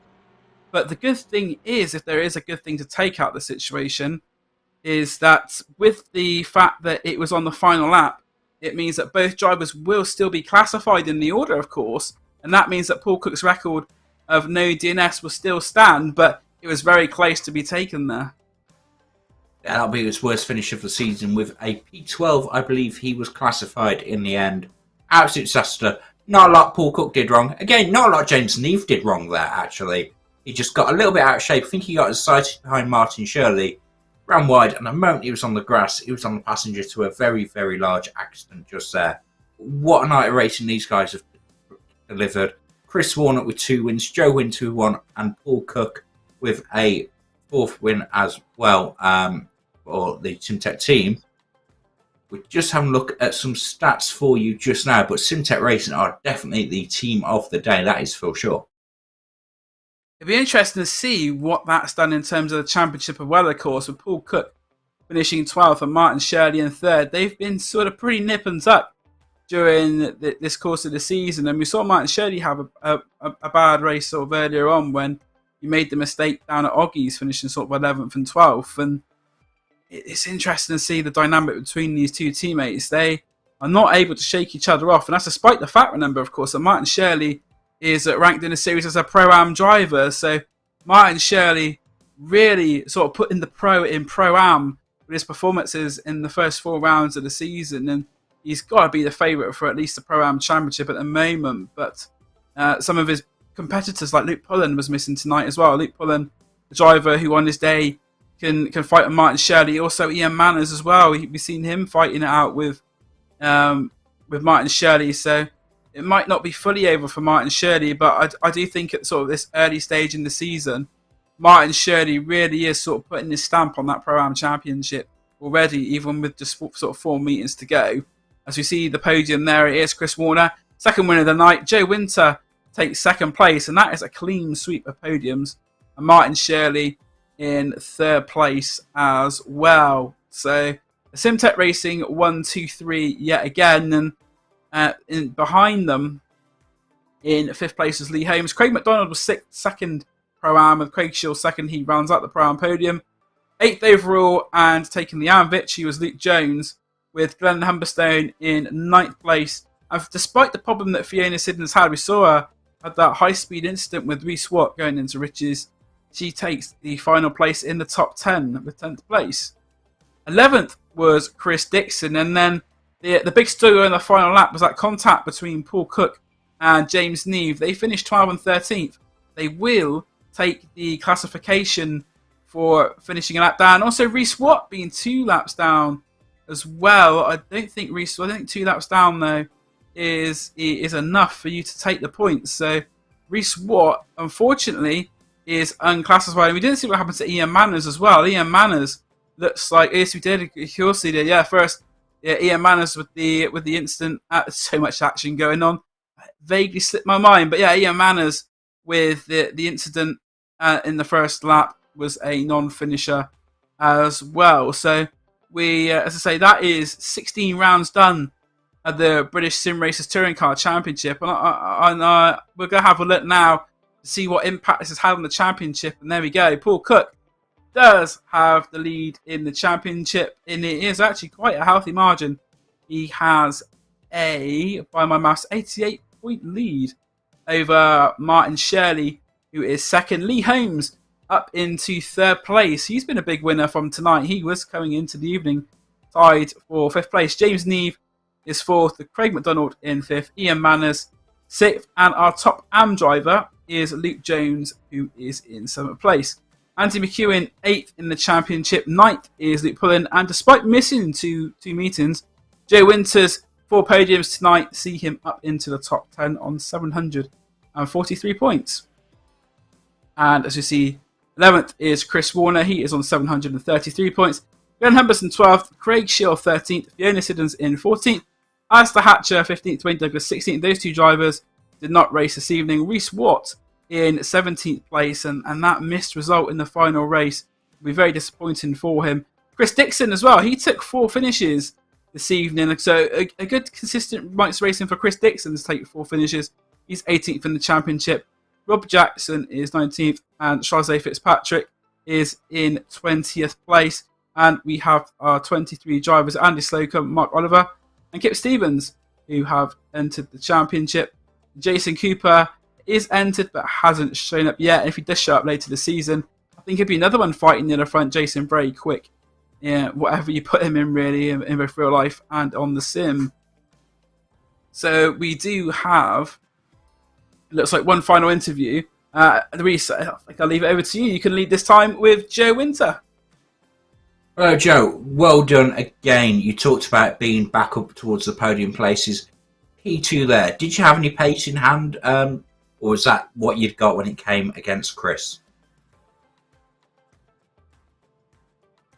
Yes, I probably did have probably a couple of 3/10 in hand, but no, a race I was fully going for. I mean, as I say, I think me and Chris have been very similar pace in testing, so he'd have a slightly faster lap, I'd have a slightly faster lap. So once he'd established that lead, it was going to be always going to be difficult to close it down. But at the end of the day, I was pushing as hard as I could, and I just maintained that sort of 1.72 second to 2 second gap.